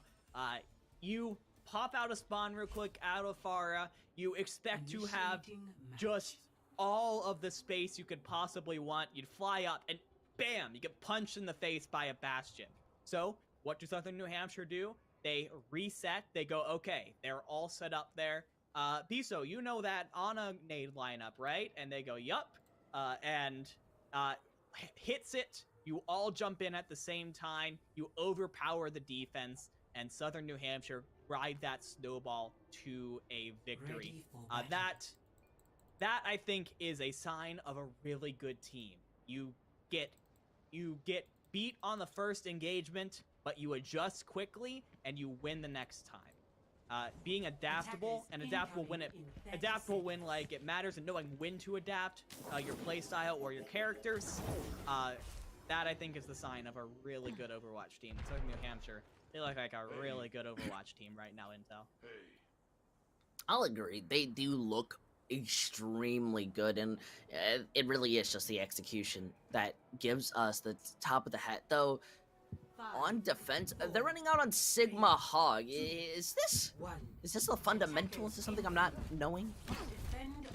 I think Southern New Hampshire are playing something a little bit off the meta right now. I will say you can.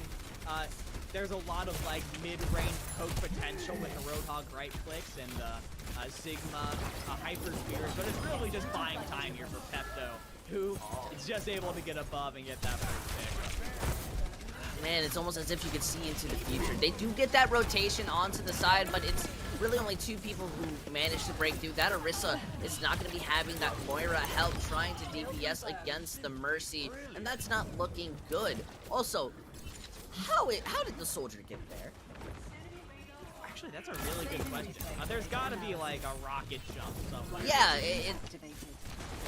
You know, but it's so uncommon to see that it brings a smile to my face. I think what doesn't, though, is Southern New Hampshire are still taking this fight in. The rotation is there. They're able to break through that small...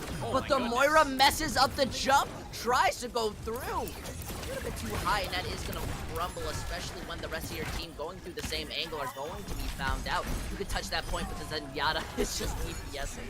It's just what's the plan right now. I think that was a mistake from Halo fan Joe to just try and get onto the point, but I mean, then we saw Squidbro follow them. So it's like, are you trying to go to the right room, or are you trying to get onto the point? Do you feel it doesn't feel like they have much of a plan right now? And look at those ult charges. They haven't really had a chance to have a good fight.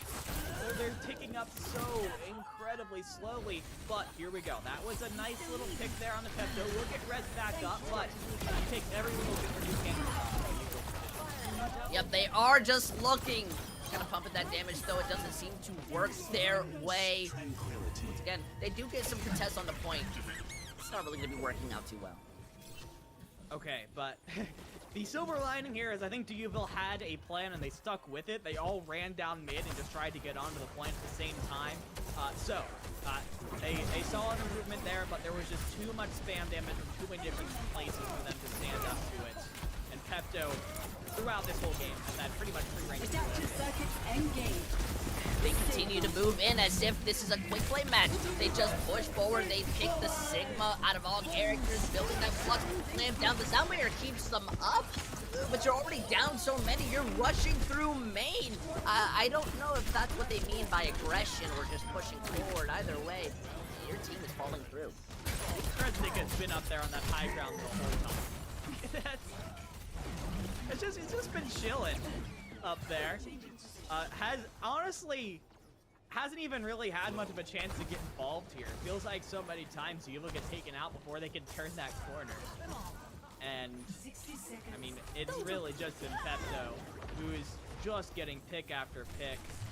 This flying DPS coupled with the Mercy, Duville has not been able to do anything about it all day. And they, again, you're right, they're playing it like a quick play. They're just staggering in, trying to get to the right room, but there's no Sigma shield there to try and block Vermont. And just gets taken out. Pepto's sitting right there, and you're just not doing anything about it. No one is looking at Pepto! I don't know what are you How is expecting? no one looking at Pepto after the last 3 maps? This boggles my mind. Actual smooth criminal. Dodge! How do you win that fight against the Roadhog? The hook was just, they smooth criminaled. At least the Flux getting rocked out in the air. They're gonna get the touch. But like a little bit late, the Sombra's there trying to do their best, but it's all over. The Flux just there to basically signify, hey, you can try and go up, but you're only going down in Southern New Hampshire. They, even better than the last match, take the 3-0 victory. I mean, that was just the better team for Southern New Hampshire, and I mean, you gotta give props to Pepto here. Is very much a skilled player. Let's put that. Let's be clear about that. Has a very good understanding of the Aura and Echo kits. Knows the kind of damage that you can get out of it. Knows how far you can go and when to go out because you're getting pressured. The problem was Pepto was very rarely pressured throughout the entire series today. Even when Duville were looking at Pepto and trying to put pressure on him, they always had a Mercy on him to heal right back up.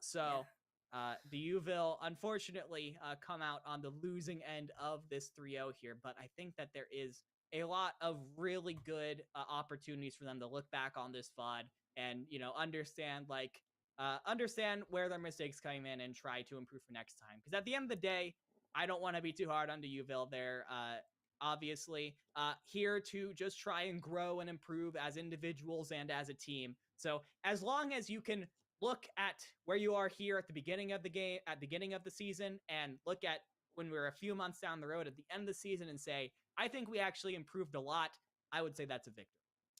I think by the end of the series, they'll look like a different team, but we will be going to a break just to be able to get an interview in. You know, My hope is it might be Bepto, especially since they managed to get around 75% kill participation. That's absolutely insane. So you'll have to figure out who it will be. Make sure you stay tuned in because you won't want to miss this interview. So we'll be right back.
But the bomb manages to fly free. They just keep pushing forward. Don't even have an opportunity for Anthony to use that graviton surge. I number 5 managed to get out of the snowball run. Interesting charge. You lose your winner and then your own life saving. Don't know what's going in your mind, but hey.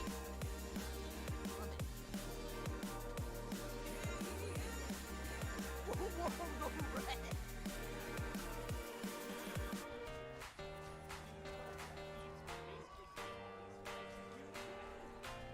The Dragons go through the ante, doesn't manage to finish them off, but they are still pushing forward. They manage to take two, though the res comes out for Reinhardt. They get traded in at the block that forward, and then ego shatter.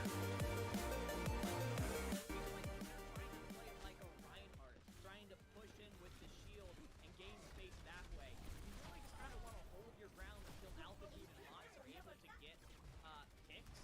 But as it is, you're just getting out picks. Resnick and Pepto are just doing a fantastic job. The Dragon manages to split their attention. The Sky Pharah manages to die to the Dragons on the ground, and the bomb just cleans through. And the Valkyrie on their side. Northern New Hampshire, though, they will have both the portals, and I am expecting Fritz, Subver, and Viso to use this very aggressively. This has been Southern New Hampshire's mantra all day. They the whole hog, but the high noon! Forever.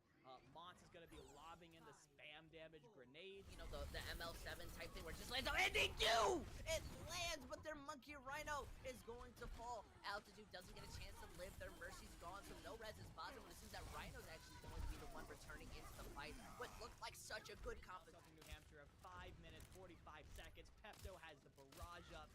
Could just end this right here now. They do throw that anti-in. Doesn't really land, but Rhino is freely able to walk through the barrage. They don't pay attention to the far. Potential with the Roadhog right clicks and the Sigma Hyper Spears, but it's really just buying time here for Pepto, who is just able to get above. And They're able to break through that small room. But the Moira messes up the jump, tries to go through. A little bit too high, and that is going to crumble, especially when the rest of your team going through the same angle are going to be found out. You could touch that point, but then Yada is just keeping that flux slammed down. The Soundwire keeps them up, but you're already down so many. You're rushing through main. I don't know if that's what they mean by aggression or just pushing forward. Either way, your team is falling through. Kresnik has been up daggering in, trying to get to the right room, but there's no Sigma shield there to try and block Vermont. And just gets taken out. Pepto's sitting right there, and you're just not doing anything about it. No one is looking at Pepto! I don't know what. No one looking at Pepto after the last 3 maps. This boggles my mind. Actual smooth criminal. Dodge! How do you win that fight again? They're gonna get the touch. But like a little bit late. The Sombra's there trying to do their best, but it's all over. The Flux just there to basically signify, hey, you can try and go.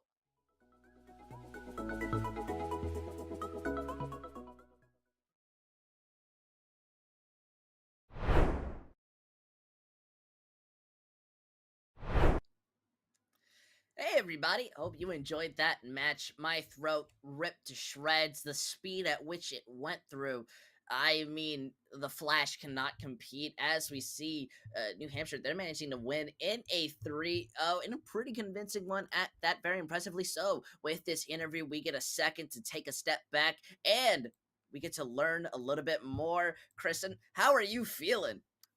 I'm feeling pretty good after that one. Yeah, we have we can't community league. We're playing Yeah, a little bit after. Oh, we can't. you don't have sound for me? We can't. Oh, push to talk. I forgot you had push to. I'm thinking I'm the software we're using. I thought you're picking me up from there, but sorry about that. I'm feeling pretty good. We have a community league after this that we're going to be playing in, and it was a pretty good warm up for that. I think we're pretty ready for that. But I mean, it was a good matchup, right? We got to play a lot of our strats that we were kind of pulling out in those maps. Haven't played Anubis in ECC yet, so it was kind of fun to be able to pull out some stuff we were testing. Awesome. It was really cool. You guys had a very breakneck play style. You were super aggressive on the UVille University, and they were just being pushed back further and further throughout this entire series. So I wanted to ask you, when it comes to that aggressive play style, who is like the person on your team that is telling everyone to push W, and who is the person telling you to kind of pull back? Just take me through the comms real quick in a game like that. I find it really hard to stop talking, so it's usually me when it comes to aggressive calls, kind of setting the pace. But usually it's whoever gets the initiative, right? If someone finds that opening, they will call it to the team. We don't necessarily have a set person that will call every single strat. Like, all right, guys, this fight we're doing blah, blah, blah, blah, blah. These are the ults we're comboing. This is where they're coming in with. Everyone kind of does a little bit of that on the team, but the aggressive call, it's either I'm still blabbering from the last play we were doing, or whoever got that initial pick, that first little bit of damage, is the one hitting the go button. Okay, second question. On Anubis, we noticed that you were just kind of hanging out on that little sort of balcony. I don't know if balcony is the right word, but that teeny little high ground spot. I was curious, asking for a friend. How did you do that? How did you get up there? Helix jump. I also did it on Lijiang to get from the lion statue to the high ground on Night Market, the without having to go all the way around. Shoot rocket, jump, sprint. Really quick in that order. You get a lot of height, you get a lot of distance, you can get to some really tricky places. Super cool. Where did you learn to do to figure out where the helix jump spots were? So in 2016, this is I know immediately. I'm telling you, I promise it's gonna go right back around. Okay. I played in different teams, and Soldier was pretty meta for the team that I was on in 2016, 2017, which was Selfless. We played pretty much Soldier all the time. I said, all right, I'm going to learn everything that you can do on Soldier, because I played main tank at the time. I'm like, I'm going to find out everything you can do on Soldier so you can do tricky stuff. I told my DPS. So I literally walked around every single map that was out at the time, just doing these rocket jumps, trying to find places. And the only cool one I ever found is completely useless. But there's some little ones like that little ledge that you can get away with from time to time if they're not playing, characters that have that vertical mobility to punish you. All right, and my final question for you. Next week, you're going to be playing against CSI, the two 2-0 teams in the ECC right now. Got any predictions for how that one's going to go? Because that's a big game. We're excited to play against them. We still have to find a date for it. Predictions-wise, we did take them down the last couple times we played them, but that was last semester. Obviously, things could have changed player-wise, and they have shown that they can adapt and change their strategies. I know they tend to lean a little bit on Moira, which we did see a lot tonight, and we feel pretty comfortable playing into comps that kind of use that slow, sustained style instead of the more consistent one of a Bap and a Nana. That's pretty fair. So, with all those questions asked, with your speed kind of continue forward, well, is there anything that you want to say to the viewers, whether a shout out, some love, anything on your mind? Thank you everyone for watching, and shout outs to my team, of course, for being here and playing all together and having a good time when we do it. And of course, to the whole SNHU esports program, SNHU esports on Twitter. You can check it out, all match announcements and stuff there for that. But also, everyone putting on this production. It's really cool that you guys are covering all these different collegiate leagues and kind of giving another light and some serious production value to collegiate that it doesn't have in some places. So thank you guys, all of you. Oh, so sweet. But we thank you for giving us such an entertaining match, something that will definitely go down in our memory. So you're basically free to go enjoy the rest of your day. Thank you again so much. Yeah, but now dividing. Yeah, but now dividing, we have reached the end of the stage. No more matches for us, but that doesn't mean it's kind of the end of the night. Yes, do not go anywhere. If you are a League fan, then we've got some games for you. Intel and I are going to be swapping out with some other casters, but a bunch of League of Legends action is coming soon to take us through the rest of the night. I want to say there's at least 3 games coming up, maybe 4. I don't know the actual number, but the point is lots of League coming up, and it's going to be a really fun time. So make sure you don't go anywhere. If you're interested in our personalities, obviously our Twitters are down below, but make sure you stay tuned in, because what's up next is definitely something to stay. But we'll see you next time. Bye.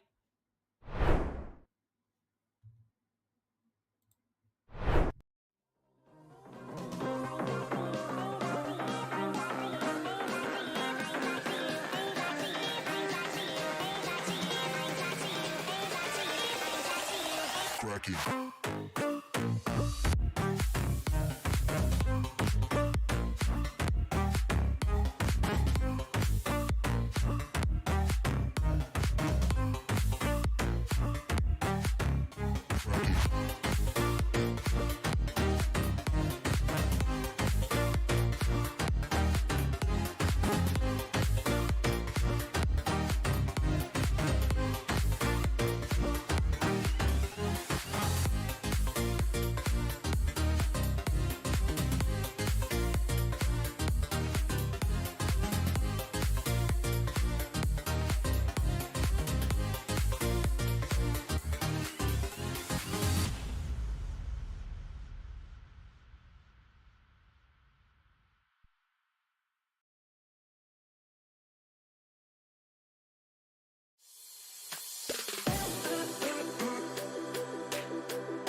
that they played at a tempo that Hocking just couldn't match with their composition. Even when the switches came through, Blinn took it up a step further. I was very impressed with what Blinn did there to just sort of play around their win conditions. They knew that if they could avoid the sightlines for long enough, wait for someone to overstep their bounds, it was usually Robot Wizard on the Orisa trying to tiptoe on the point, they could get that victory. But now we head on the night market, and now we see pretty much the same idea from both sides. They're both gonna teleport right on the point, and this is going to be up close and personal.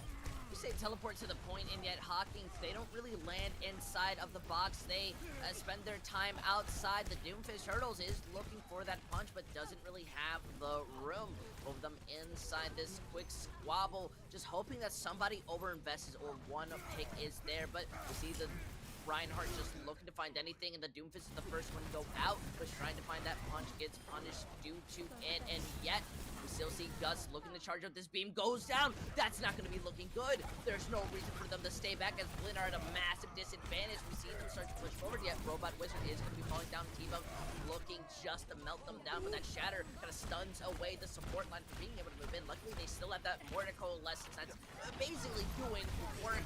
Nobody on the side of Blinn wants to start walking out. Pride does still go a little bit too far, is to be picked out. They have the sound barrier, and it keeps up what could have been a deadly fight. Even if that Blossom's able to finish off the Diva, they were left open to the bomb, and Blinn, they're going to be able to secure that point. Ginja has already established themselves as a standout player on this Blinn roster, has done a fantastic job both on Winston and on Reinhardt of really leading the charge in these up-close range compositions. It requires a player that has absolutely zero fear, and as of right now, Ginja is doing exactly that, but now has to play into a Robot Wizard who has to shatter this time around. They're looking for the shatter. It does land, however, you leave yourself vulnerable, and you are going to pay with your life, especially Daemen, caught on the wrong side of that wall. Was able to get some damage in. Now Blinn over to play very defensively, still holding that shield. The Robot isn't going to be able to survive. My goodness, Symmetra, the biggest DPS character I've ever seen. I mean, when you get that Symmetra beam charged up, there is very little that can be done to you. And Guts proves it right there, just playing around that Symmetra wall beautifully. Gets charged up, does like 100 damage a second, something crazy like that. But Ginja very close to getting taken out there, but decides to lay down the hammer. Everyone on Hocking just gets knocked flat on their backs, and Blinn are going to push up on this. It's even worse. I mean, they're able to pop out the window. They do so much damage at Hocking's, even when they're touching the point. The wall isn't perfectly lined up to help the Coalescence. Can't get anything done, and it does seem like Hocking's, they're gonna have to try again, because Blinn, they managed to take Lijiang Tower. Let's see what this play of the game is here. If it's what I think it is, I really want to... No, it's actually the crazy hobo grab. So while that plays, I want to talk about that last play from Ginja. I mean, the Reinhardt was by themselves, completely overstepped the boundaries that a Reinhardt should go. It was way too far from the supports. And Hocking, for their credit, recognized this. They tried to push onto that Reinhardt, try and burst him down, but in that moment of over-aggression, the Reinhardt from the other side, unfortunately, let their guard down, and the hammer just laid every member of Hocking College on their backs, and that is what eventually allows Blinn Buccaneers to take map 1 of Lijiang pretty convincingly. And for me, Ginja on that Reinhardt, on that Winston, was a standout. It was a really good set of pace. We never saw them hesitating when they wanted to engage, and I think that's a very shining point. The moment that you kind of hesitate or you try to switch targets during those mid-fights, I think that's what often causes these players to tremble, to fall. Now, BC, they're feeling a lot more confident. They're going to be feeling great, especially going into the next map. I mean, you managed to win 2-0. Control is sometimes a very annoying point for some teams, so, I mean, hypothetically speaking, HC could always just bring it back, but I mean, momentum is such a big part of Overwatch. Oh, it's a massive part of Overwatch, and especially after, I mean, I want to say it was basically a 200-0 map in favor of Blinn. Hocking might have gotten the point for a little bit at some point. I don't fully remember, so I don't want to say that for sure, but it was a dominant victory for Blinn. they just played faster. They played more around their objectives. It seemed like Hocking College, they kind of started behind the 8 ball both times. First, by playing a very slow double shield composition into a room where the long-range DPS could get very limited ability. And the second time, by sort of messing up the Symmetra wall a little bit, unfortunately. Symmetra TP, they fall onto the wrong side of the point. Blinn College, they're able to take the first map control, point control, and they just roll from there, even though the Doomfist ends up going down. The fact that Blinn had that point control from the beginning and Ginja sort of guarding that point, as of right now, Hocking College has not found out how to take it away from them. And we're really not going to be leaving the control type of fights, especially since our next point is going over to Numbani, and I think Numbani is incredible for teams who have that really good understanding of control. And as you said, I think HC, I don't think they'll be suffering too much from this, but I mean, with everything that you said, it's almost worrying. It is a little worrying because Numbani is a very prolific divey map. And we saw the double bubble come out from Blinn to start off this series, and it worked out extremely well for them. I would not be shocked at all to see them go out on this again. Oh, look, we got 2 Blinns. We wouldn't be excited to see. Blinn is starting on the defense here. So I'm curious to see, yes, we are going to be seeing the Winston-based composition once again. This is actually kind of interesting. I'm actually really interested to see the supports this time around. Omen Kai is going to move on to the Mercy, is probably going to be swapping between pocketing Turtles and Guts, whoever is in the better position to get more damage in the fight. They're going to be going there with the heal and with the damage boost.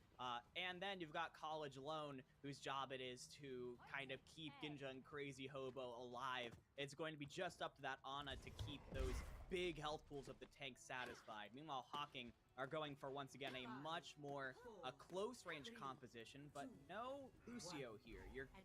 You're going with the Baptiste Ana, trading the speed boost, the ability to engage on your opponent for more straight-up healing, and the fight-winning capabilities of Ana with the anti-nades and the sleeps.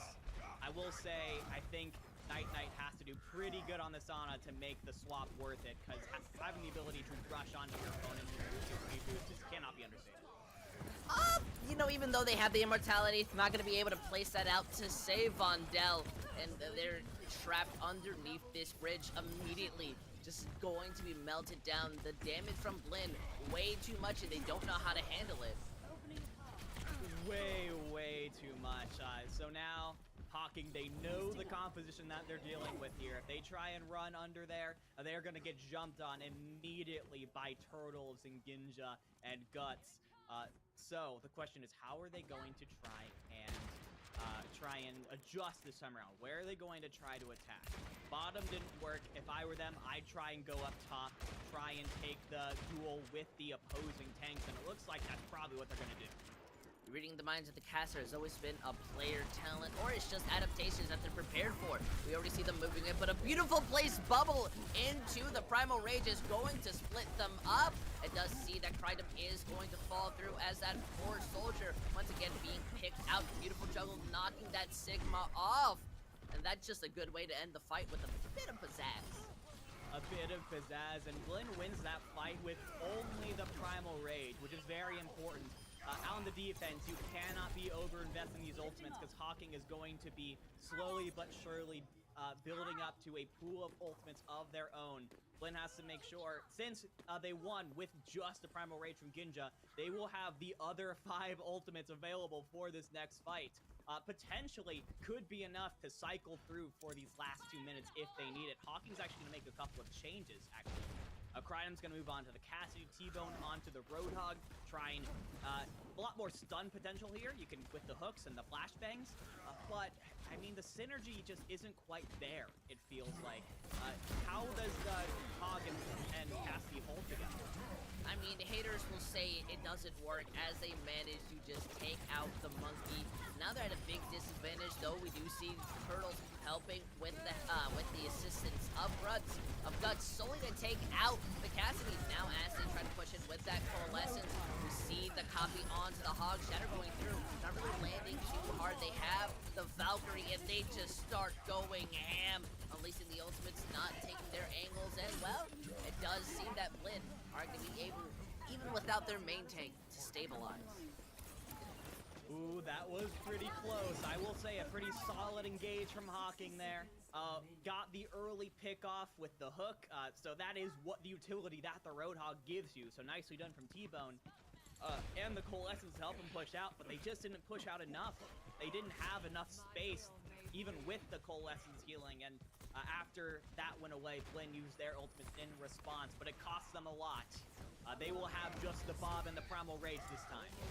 They decide to go through main. Beautiful charge is going to be looking for that monkey, but doesn't kill them fast enough. The backline just so open that, well, Hawkins are not going to be able to protect their team. Blinn able to punish them. They haven't really touched this point at all, besides from the first fight. Now with less than 20 seconds, 2 ultimates that do go hand in hand, that could be an opening. It could for sure be an opening, but you've got to touch the point first. I mean, who from Hocking is going to do it? Robot Wizard is on the Winston, so could potentially get there. Oh, it's going to be Night on this Moira. In position to touch. Has gotten found out by Turtles, though. Overtime out to Frost. You see the whole Hog come through the visor, looking to make that difference, but they do have to retreat for that tiny bit. It's the Bob who's actually just hard carrying this push, especially with the monkey dropping the bubble, being able to stop any healing or damage from breaking through. That's a full hold if I've ever seen one. Just a solid defense from Blinn. Hocking through everything that they could at Blinn on that attack. They came in from the bottom, they came in from the top, they came in from the side. They went for like 5 different comp swaps throughout the map, and nothing could crack the dive composition of Blinn. Very well done from them. And again, Ginja came up huge so many times. Turtles came up with a lot of big picks when they needed it. I'm not sure if Omen Kai or College Lone died at all throughout that defense. And having the Ana and the Mercy available to you the whole time, I don't have to tell you why that makes your attacks even more lethal. And Blinn, they're going for the same basic idea on their attack now. You've got the Tracer and the Sombra on your side. You're going to be diving in with the Winston and Diva. Turtles, look out for that hack, because that is almost certainly where they're going to go. Hocking, though, is going to go back to this Orisa-based composition that they seem to like a lot. And I think it could work out very well for them if they all sort of pivot around Robot Wizard, make sure they are hard-pocketed, and try to... You could pull off some pretty crazy combos with the Halt and the Discord Orb and the Junkrat grenades. That is a lot of damage happening all at once. Now this is just time for them to really start scouting. Turtles and Guts are going behind. They're looking for a moment, though we do see this very nice Orisa Hog being set up. Micro has already acknowledged that Guts is inside the backline. They know where they are, though they're open to the dive! It's beautiful, taking out that Ana so quickly. Now Blinn looking to switch up targets, going for that Ashe. They lose their Ana during the mid-time, especially the Brigitte. They can't really re-engage on this, but I don't really think they're looking to. They still got what they wanted out of this. You put the fear, just so much fear into Microtoast there is what you got. Oh no, Turtles just gets around to the side. There was nothing super crazy about that. I was just out the side shooting a Krynom, takes out the Junkrat, and that was the main person that was stopping the push. Now they're moving back in. Their support hasn't even got back into the fight, but it's the small to massive mistakes that Hawking's made that causes them to lose Numbani as Blinn. They are going to be able to take the map, setting themselves at game point. And I gotta say, pretty impressively so far. Very impressively. I mean, if I was to offer just a little bit of advice to Hocking there, it felt like they were trying to go for a sort of anti-dive comp. You have a very sturdy tank line in Orisa and Roadhog. You have a lot of different CC and Junkrat. and a lot of damage that can sort of deter the flankers and the divers, that's all well and good. Why is the Ana standing by herself in the back, just free to dive wherever? That was instantly spotted out by Blinn. They all pulled off a fantastically clean dive. And after that, I mean, Hocking College were playing on the back foot for the rest of that defense until Blinn eventually just took over. So you would just, in the future, want your Ana to be playing a little bit closer to your DPS, to your tanks, so that if they do get dove, they can easily come to your defense. But as it is, Blinn, they played that dive beautifully. They understood the weaknesses in the comp, and they took advantage of it. So congratulations to Blinn, now on match series point.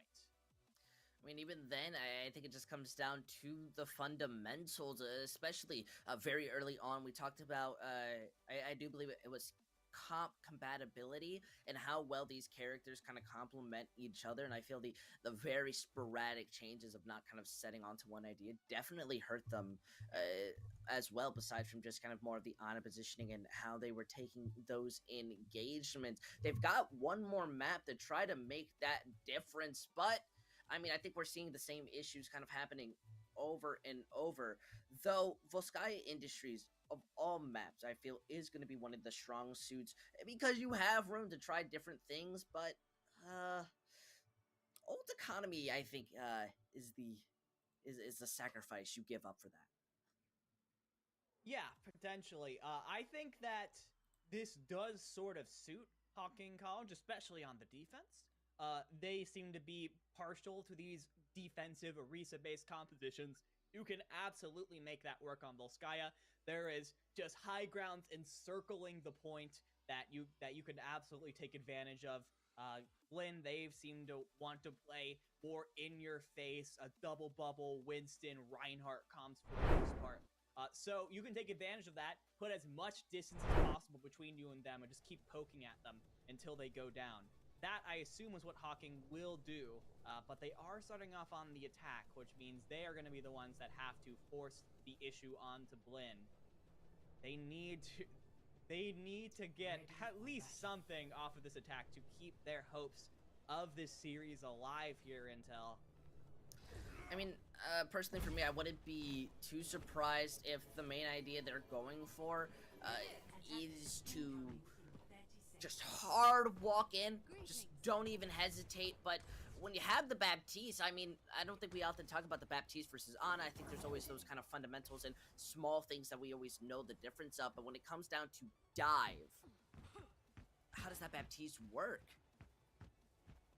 I mean, the Baptiste just kind of has to stay behind for the most part and offer support from the side, and that does make me scared, because unless you've got Vondel watching Microtoast like a hawk to try and shoot at anyone trying to get at them, that Baptiste is most likely going to be exposed. Now, is a little more, can deal with himself a little more than Ana can with the immortality field and just with the damage that Baptiste can put out, but it does still look like an opening for Blinn. You've gotta respect the dynamite damage. I mean, Krydom is going to fall now. Hocking, they don't have any reason to push in besides from the fact that Blinn, you know, tricked them a little bit. Saved that jump solely for the disengage. Now they've reset into this neutral. Still though, Blinn are getting free poke, killing off your diva.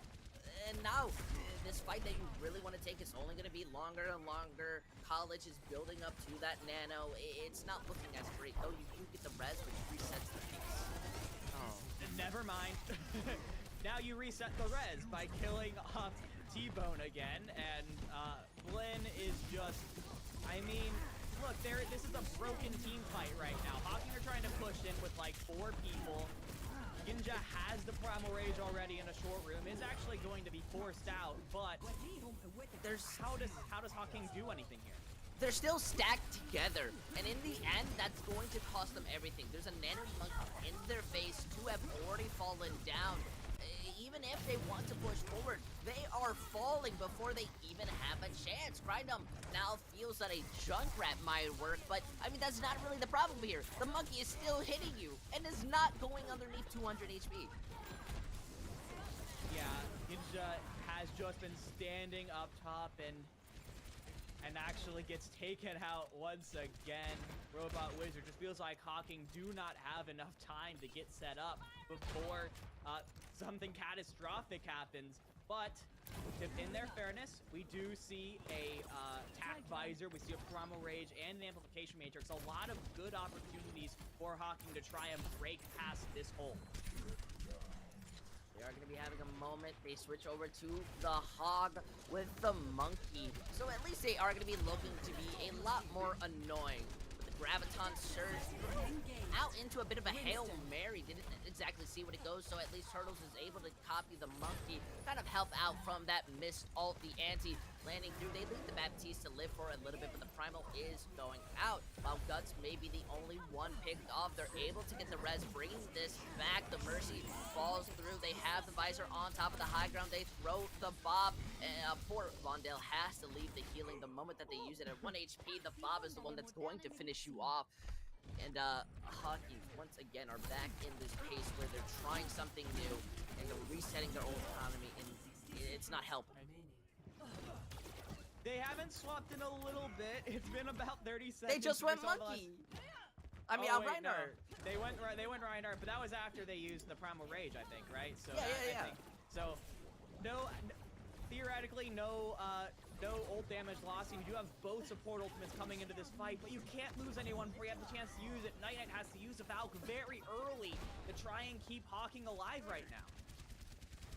They are taking that time. Look at that, Turtles finally gets picked off extremely early. They have a good pick. The res does come out. They leave their supports a little bit behind, but it's not really going to be a big problem until Guts shoots you down. Your Mercy has the Valve healing up. You may have lost your tanks, but the Riptide really isn't going to land on anybody. Turtles is still the one killing everybody. The Echo is coming close to their ultimate. If you let this last for too long, you may not even get a tick, as we see the whole Hog trying to stop them from touching the point, but they trade their spots. The Mercy freely able to keep them up. They don't manage to shut them down. The tick is there, but look at that. They're able to copy the Hog. They take out, and the grab is now back. Even though they have prime opportunity to win it, it's just not enough. That Hog, the Reaper may be able to touch, but that Hog is making sure you have no prime opportunity. A tick and a half is all that you managed to get. Shatter may land nowhere, but at least you set yourself a win condition. Turtles got like 8 kills in that fight. That's insane. How do you just let the Echo hang around like for so long like that? Well, okay, I can tell you why. The Echo had a Mercy pocket, and Hocking just could not deal enough damage without their soldier to take that Echo down, or the Mercy down for that matter. That is just how a flying DPS can take over a game if you aren't accurately prepared to deal with it. And I mean, Hocking absolutely had an opening to take first point here if they could just deal with that Echo, and unfortunately they couldn't do it. Blinn now, it only takes one more good fight in order for them to take the 3-0, move to 2-0 on the spring split, but they will have to play through a pretty tough looking composition from Hocking. We've talked about how Hocking on their attacks, they look very unsure. They're swapping their picks around a lot. On their defense, they seem a lot more sure of themselves. They seem to understand kind of the game theory a lot more when it comes to these Orisa comps and the Sigma comps and the Roadhog comps. They at least understand, like, these are the heroes that you're supposed to play together because the Orisa and the Sigma give you a lot of defensive stability with the health pools and the shields. So that much is good, and I actually kind of like this positioning as well. They get to hang out here in the sort of mega health pack room, allows them even more healing. This is going to be a pretty tough nut to crack for Blinn, but if the last 2.5 maps are any indication, they are up to the challenge. They're just set up. They have the mega health pack too, so that is going to be a big benefit. Night Knight is going to be able to get some good damage in as Brigitte. Though they do poke on top of the high ground, Guts manages to get a tiny bit of poke. Brigitte falls off the map. Though Turtles is gone, that's the bright side, and well, the Monkey Bubble's not going to be lasting too long. Their Junkrat isn't living on a thread. They are gone. now the last person really being able to stand there on the point is going to be that Sigma, but they basically follow after the rest. With Brigitte falling off for a second time, it seems that Blinn, they are going to be able to capture Volskaya Industries, finishing this game with a 3-0. Congratulations to the Blinn Buccaneers. They are just on another level right now. I mean, this team, I think, just had a better handle on their compositions than Hocking did. When they played fast compositions, they knew they had to play fast. They understood the positioning.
Welcome. It's another beautiful week of the Esports U coverage for the League of Legends Best of 3 events. We're at Mercy College up against Southern New Hampshire University. My name is Chad Lynch. Joining me is Joshi.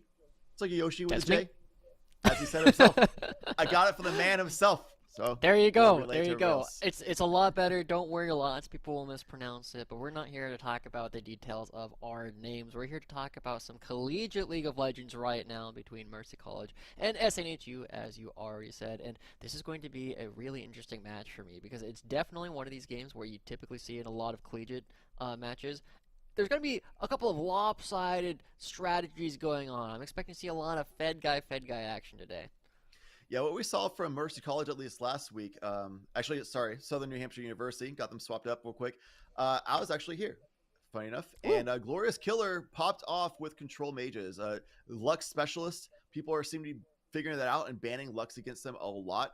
And instead, last week, they picked things like Ari and still popped up anyway. So we'll have to see what Glorious Killer can get their hands on as well, because they seem to be one of the big carry focuses for this roster. Born Stellar also popped off on Zeri.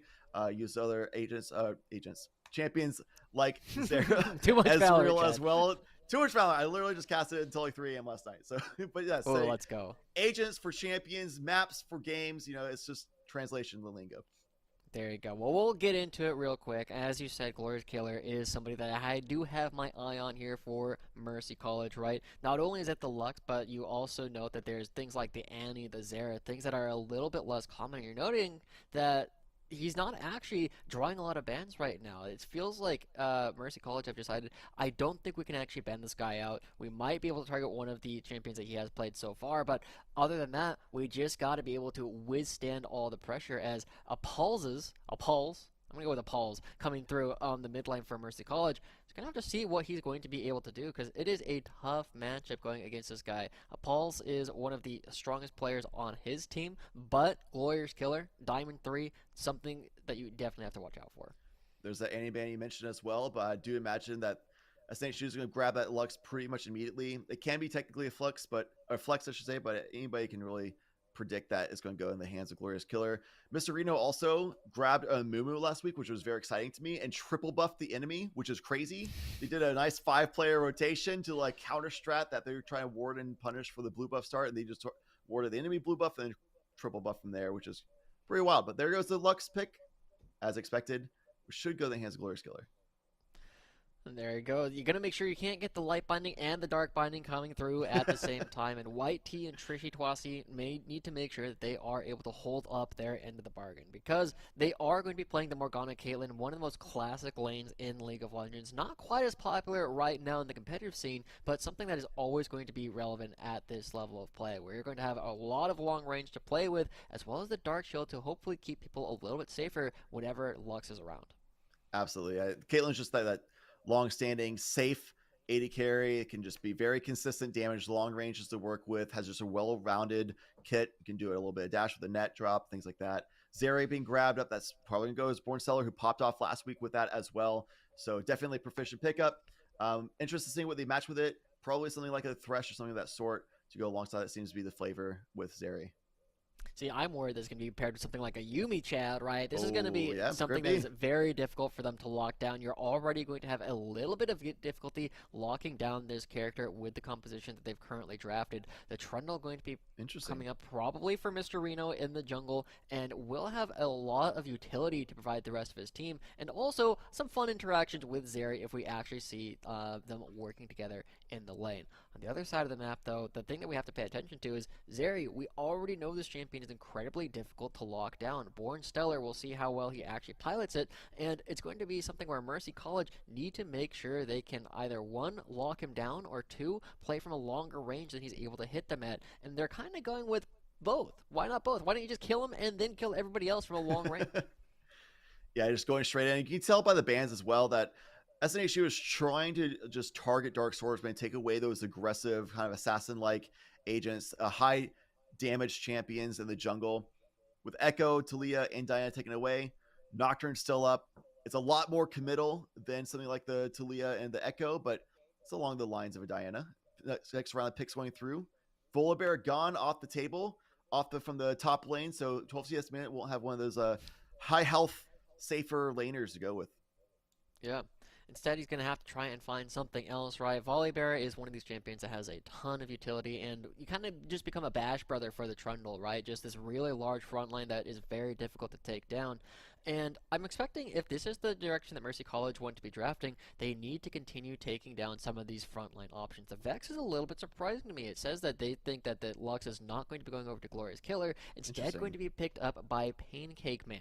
And it's an interesting matchup, right? We already touched on the fact that the Black Shield coming up from Morgana denies a lot of the tools from the Lux, but if you're willing to play it anyway, we know Pancake Man is definitely one of the stronger members here for SNHU. Maybe they just want to deny any safety tools from Bornstellar.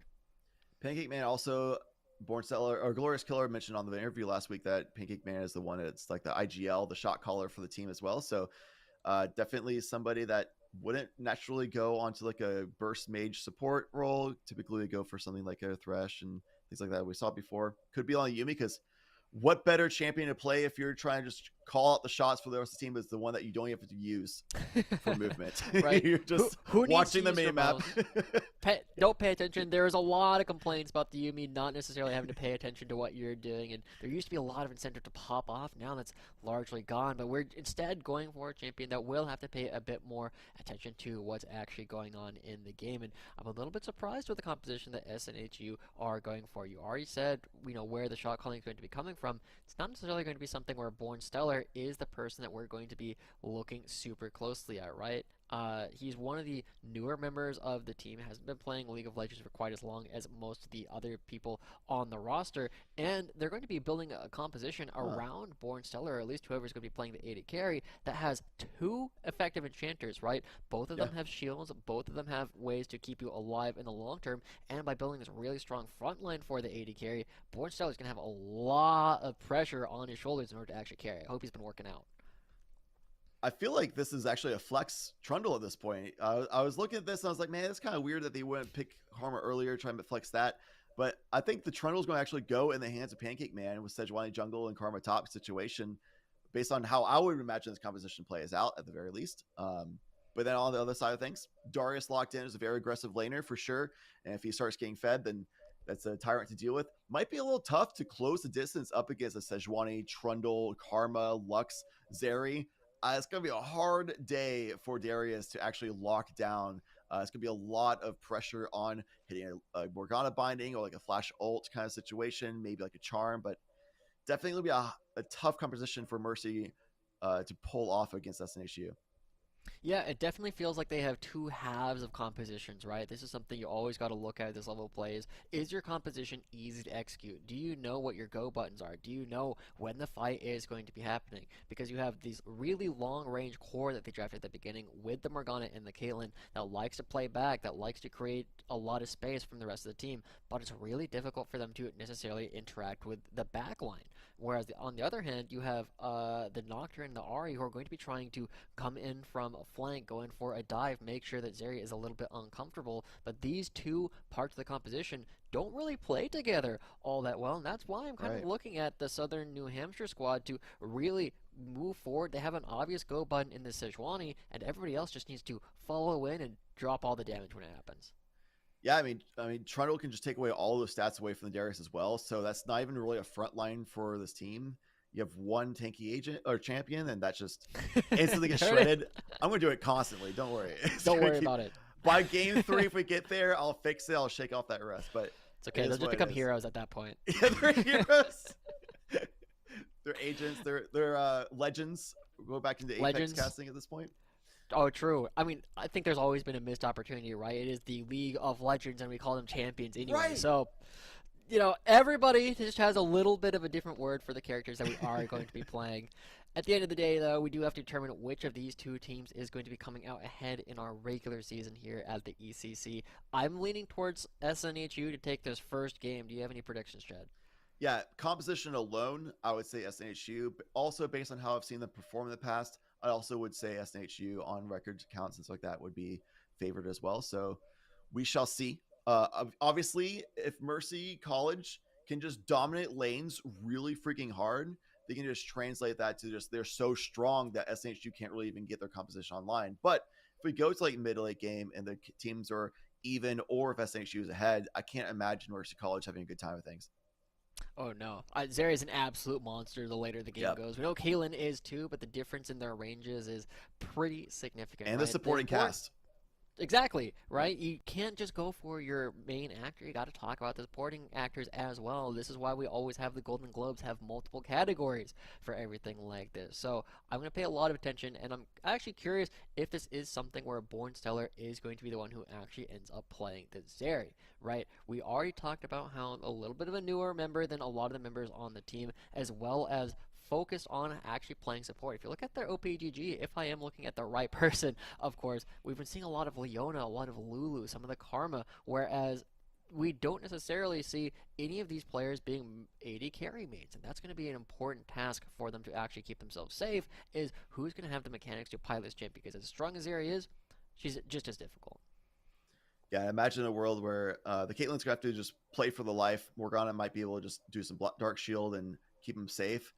And it's going to come down to, can the vision control be there for Mercy College to get those opportunities where they just catch out the back line, take out Zeri instantly on a rotation or something like that? Can they do the push-pull macro properly enough to catch them out? Because if they are basically doing like an ARAM, a straight 5v5, things like that, then that's just completely the wheelhouse of SNHU's composition. So it's going to come down to vision control, macro rotations, push-pulls, things like that for Mercy College to come on top. Yeah, I got a quick question for you, Chad. All right. Just asking about how your League of Legends career has gone. Every single group of players that I played with has slightly different terminology for things that that we all call, right? Some people call it inting, some people call it feeding, but the one that I want to focus on is a term that me and my friends call playing life, right? Whenever there's a situation where you are getting dove upon, where the enemy team is trying to kill you, and you don't need to contribute anything to the fight, you just need to make sure you don't go down, we just say, play life, right? It used to be play to live, but then we decided that was too many syllables, and we are simple gamers. We don't have the ability to process more than 2 syllables at any given time. Do you have a word for the way that you're expecting Zeri to play? Because I'm expecting her to just play life. Stall is another word that could work. That's even faster. If you can stall. Oh, true.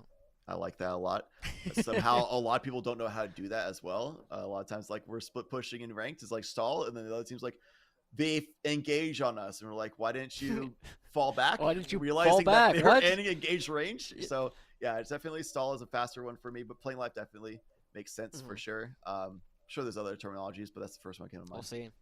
Well, that's going to be the thing that I'm going to be paying attention to, right? Whoever ends up piloting the Zeri, we're expecting it to be Born Stellar. And then on the other hand, the people who can actually take them down, right? I'm unfortunately not expecting this Darius to be super critical to this composition, but the Ahri on the other side in the mid lane is going to be super crucial. I believe it's going to be piloted by Alpals. I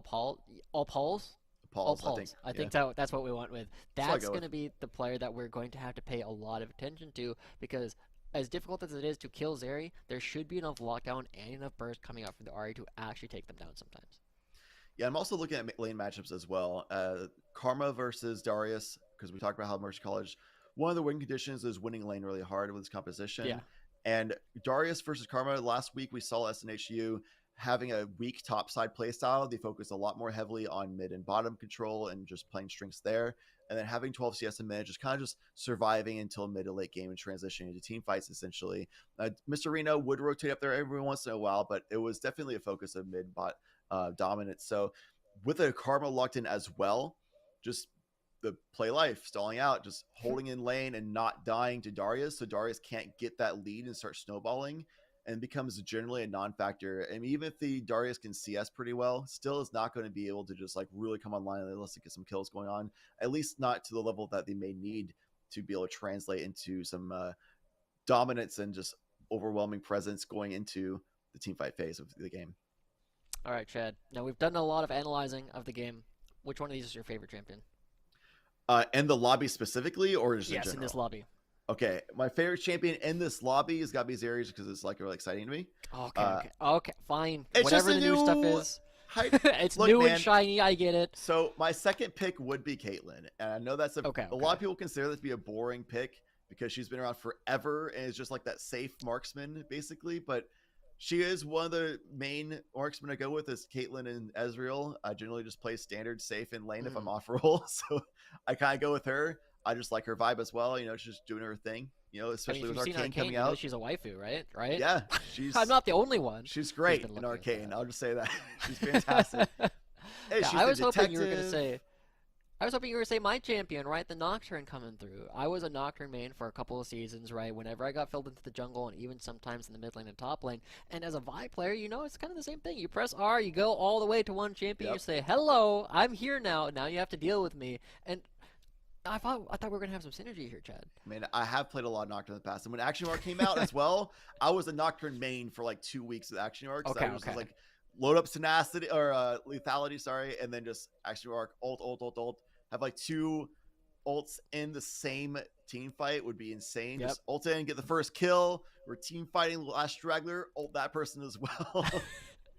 That was always my favorite part, right? You pick Fun the time. one person in order to actually find them at the very end. And we'll see what kind of build the Nocturne tends to go for. I know as fun as Axiomark is and the Eclipse and the Duskblade, they're a lot of fun, but unfortunately they don't tend to be particularly consistent. They either Right. pop off really hard or, as I'm sure you felt, they don't do a whole lot in the game. And so the Nocturne, if you want to be a lot more consistent and serve as a front line for your team, typically we're looking at things like the Stride Breaker, the Gore Drinker, in order to make sure that you have enough basic sustain in your kit, enough HP, that you can actually stay in a lot of these fights. Because this composition, one of the things it's missing, front line, Chad. There's nobody who can really stand in front, because as beefy of a dude as Darius is, he's not going to be able to really get to the back line with spin in order to get the heals. I think there's a world where if Mercy College can pop off hard enough early game that they just think maybe our win condition is snowballing super hard and then go for that lethality build and try to snowball harder before the composition SNHU can actually come online and the tanks can get beefy enough to install. But yeah, it's just one of those things where most likely they will go that Gore Drinker route like you mentioned. At least it's a safer bet for sure, because it's not like they're missing any damage in the composition from Mercy College. You have a freaking Ari who's in a good spot right now in the game. Caitlyn, Darius, and Nocturne's natural ability to do damage out, and then even Morgana's one of the higher DPS supports out there. So tankiness, survivability, ways of working team fights is definitely the struggle for this composition right now.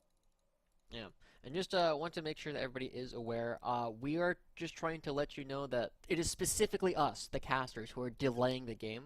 We mostly just wanted to do a podcast, and KTAD actually was the one who's trying to get us to cast some League of Legends, but we just wanted to be here vibing. So, in all seriousness, we are having a little bit of technical difficulties getting into the game, but we should be starting as soon as we can. Production is doing everything they can. In the meantime, you're going to have to listen to our sultry voices and the fact that we have telepathically decided to be matching this time.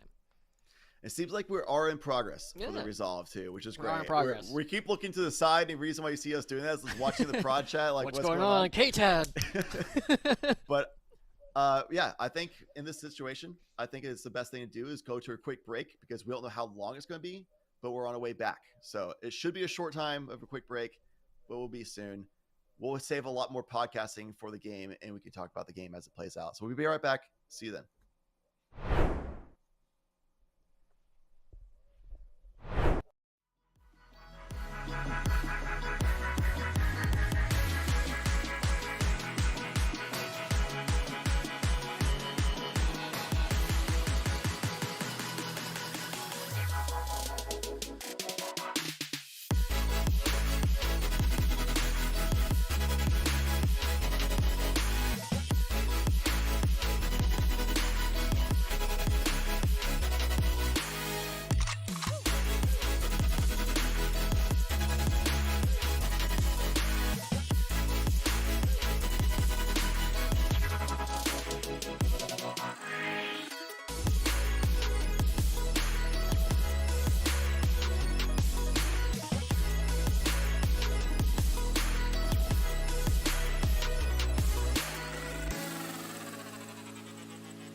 We are back. Told you it'd be fast. we're in the game. Everything's working just fine.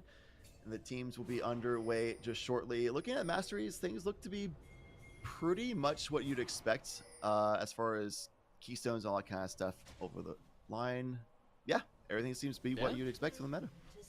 Everything seems to be in order across the board. All Pauls going with the lethal tempo a little bit less common. The same thing with Dark Swordsman and the Darius, but it just means that they are looking to be going for these rather quick kills, right? The lethal tempo doesn't have the same kind of longevity in a lot of team fights as the Conqueror does. And interestingly enough, you know, we were hyping up Glorious Killer at the beginning of the broadcast. He's going to be putting himself in a bit of a different situation with the Karma in the mid lane going to be coming through, making sure that they can keep their bottom lane alive. And it is going to be a lot of pressure on Born Stellar, as we said, being a majority of this team's damage. Wow. I'm actually really surprised because Glorious Killer is fantastic on the Lux. I mean, Pancake Maid does great too. It's just, that's like the Glorious Killer champion. We had it on the interview as well. He's like, yeah, I basically play Lux as often as I can because I'm great at it. Yeah. Unless they ban me out. Sometimes you just gotta give it over, right? You gotta put that ego aside and let somebody else be part of the carrying. And Love I to see feel like that. this is one of those things where when you come to this level of play, if you are feeling confident in your games, you can play a little bit more experimental, right? You can see it's like, hey, you know, we know we're good at doing this in scrims, but does it work out on the stage as well? This is their opportunity to find that out. So, a lot of eyes down here on the bottom lane. We see both junglers down there, which means that they are very likely to be pathing up relatively soon. So it is going to be a fairly isolated 2v2 between Born Stellar, Pancake Man, and White Tea and Trishy Twasi. Man, that is a tongue twister. Yeah, it is. You did great, by the way. Also, the Dark Shield would be a little bit, the Black Shield would be tough with using a Trundle against that, for sure. Yeah. Or to kind of lock them down. They can just walk through it just fine. So 12 CS a minute, we'll need to play the survive game, play life. And top lane not be able to do so nearly as easily with the... Whoa, Luigi. Karma, hello. Let's go. Born Stellar got Trishy Twasi. You're better than I am. Oh my god. Down a low tree as well, but that was a fast kill. That was immediate. Yeah, White Tea even still has both summoners still available, so I'm really curious how that actually shook out, but we will just be left in the dark for now. As Born Stellar, I mean, if we're saying there's a lot of workout that he needs to be doing, a lot of lifting that he will need to do for the team, he is off to a great start because Zeri is not supposed to have a particularly exciting early game. It's a champion that does okay at like level 1 because you just have a long range auto attack that does more damage than any other AD carry, but after that, you don't really get to do a whole lot, and then it becomes the range of White Tea and Trishy Twasi and their ability to just shove out waves over and over, becoming the dominant factor. So, great stuff already coming out from SNHU, and it puts a lot of relief on 12 CS a minute knowing that, hey, alright, I'm getting bullied around by this Darius, and that's okay. Early top river control going to all Pauls. Trey's going on the round, but Glorious Killer staying just fine. This could be a egregious and ambitious gank from all Pauls, but decides to play a little safer. Yeah, I mean, he's fully on vision. He knows where everybody is, and this is the challenge to Mr. Reno to see if he is going to be reacting properly. Going for a full clear on his side of the map will mean that he is about a camp behind, losing out on a couple of the scuttles. Not the worst thing ever, but you do wish that you had a little bit more tools to play with. Mr. Reno, he knows what his job is. He's an engaged tank, and for now, as long as he isn't falling exceedingly behind, he is doing his job. He just needs to be ready to go at a moment's notice when the rest of us need you calm down. Checking on timings. Nocturne with that first base versus Mr. Reno because they're going for that first. Whoa, back. Glorious. That was a big flash. Burn from Glorious Killer. Has both summer spells still available as well, so that re-engage later with RA not even being 6 yet. It's going to be a fairly easy engagement for Glorious Killer later on. Could even punish the back timing too. True. I mean, there's no teleports coming through. 12 CS a minute going in, but just going to have to back out of that one. Double lethal tempo here in the top lane means that whoever gets the first auto attack actually has a really large advantage in the upcoming plays. But with that isolation going down for now, the thing I'm going to be paying attention to is this bottom lane where they do land the binding. Damage goes through. Not a whole lot more. Nice little skirmish there. And what I saw was interesting as well on the top lane was 12 CS a minute was actually a level lead as well, so that timing was there. That's good for that engage. Punish the fact that Dark Sword has been roamed away for River Vision earlier and got shut down. The binding does land, and Twishy still has both summoners as well. What we saw earlier from White T is the same thing. I don't know why they're not flashing out of these situations. Surprising. It feels like they are choosing to, instead of saying, hey, you know, I'm already dead here, don't want to be blowing any summoners, so I pinned a target on my back. But the thing that I'm going to look at for now is how much SNHU actually do with this early lead that they have earned for themselves. Are they going to be putting a clock on Mercy College? Are they going to be taking away the Dragon? Or are they just happy to just take this game a little bit later? Because both options are available to them now, because normally they should be expecting to be weaker in the mid game when it comes through and everybody has one item. But if you are already this far ahead, suddenly that becomes much less of a concern. Yeah, this is the point in time. Is the All bot lane Pauls. does need to play live. All Pauls has a lot of information actually. He does have his own spell shield, so we'll be able to get out just fine. Good denial of vision as well on the way over. Currently looking at CS numbers as well. Doubling the CS is Born Stellar over White T. Dark Swordsman's getting the leg up as well. So 12 CS a minute, falling behind on their namesake a little bit. Unfortunate. I mean, I don't want to call out players, but if you're naming yourself that, man, all right. It's a tough goal. We can see a fight in the mid lane, but not a whole lot going to be coming through. Just the charm lands, and Mr. Reno as well needs to make sure that he keeps his farm numbers up. Both these junglers giving up a lot of early camps in order to make sure that they can interact with the map. But All Pauls is going to be hitting level 6 very soon, and he's going to be one of the people who has some tools. Biological Top just gets out. And there's no flash on the Ari still, but is level 6 with no mana. Ultimate already burned as well, just has that Ignite to work with. And it's literally Ignite and auto attacks at this point, so it's definitely have to play life. All Pauls is so far ahead right now. Yeah. I mean, a lot of CS coming through is really, really strong for the Nocturne. He's been a little bit more efficient with his pathing than Mr. Reno has at this point. But Biological Thought, he's the Flash flash! Ignite. Gets the Flash Ignite, has that Summoner spell advantage, hits the Q, and that's the go sign. Takes advantage of it perfectly. I love it when players are ready to pull that trigger. Yeah. Great trigger pull coming up from Glorious Killer. Big lead with this Karma over the Ahri. Not the most unexpected thing, but the solo kills shouldn't necessarily be coming out just quite yet. So it just feels like right now SNHU are just outplaying Mercy College across the map. The only place that Mercy College really has an advantage to play around is this top lane. So that means that I want All Pauls to start putting Dark Swordsman really far ahead so he can start becoming the Dark Axeman and really pushing around 12 CS a minute. Good trade. Yeah, it's a pretty good trade for sure. That Pillar definitely disrupted some things. Couldn't quite get another auto or anything of that sort to really keep those stacks going. But yeah, it's just a story where we saw this last week and we saw it now. As different opponent, same story for SNHU. Just lane kingdom for the mid lane and the bot lane. And through 1 through 2 or 3, that naturally just translates really well later on. We seem to be doing the same. Yeah. This is interesting to me from Pancake Man. He's not going into the middle brush here. He's not creating the same kind of pressure. He's just waiting right now for the members of White Team Trishy Twasi to walk up. But Dark Swordsman, A-okay with that trade. Not going to lose anything. But I want to watch All Pauls. Luigi, let's take a look at what Nocturne is doing, because he is going to be hovering around the mid lane. He's level 6, and he wants to make his mark fell in the game. And his first ult is going to be the most important one this entire time. It's a really long cooldown that first ultimate as well, so it's definitely a very high commitment and a very big risk if you don't get much out of it.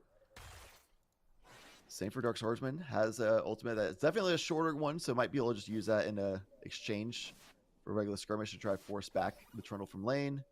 Meanwhile, in the bot lane, CS still heavily going in the favor of Born Stellar, but it's also going heavily in favor of someone is All Pauls with these Rift Heralds, the Scuttles. Just not Rift Heralds, the Scuttle Crabs, the you know, the younglings, the crab legs, the younglings. He killed all the younglings over and over again. Yeah, he's consistently getting ahead in that regard. But I mean, a farm lead on Nocturne is nice, but you got to translate it into something else. It's not enough to just have CS, and it's also not enough to just have a bunch of kills. You got to do things with that advantage. And I love the fact that Glorious Killer is using the priority in the mid lane to hunt around a little bit and see if there's any plays on the bottom side. White Team is heading the wrong direction. Glorious Killer was ready for it. Finally, we see a Summoner spell used.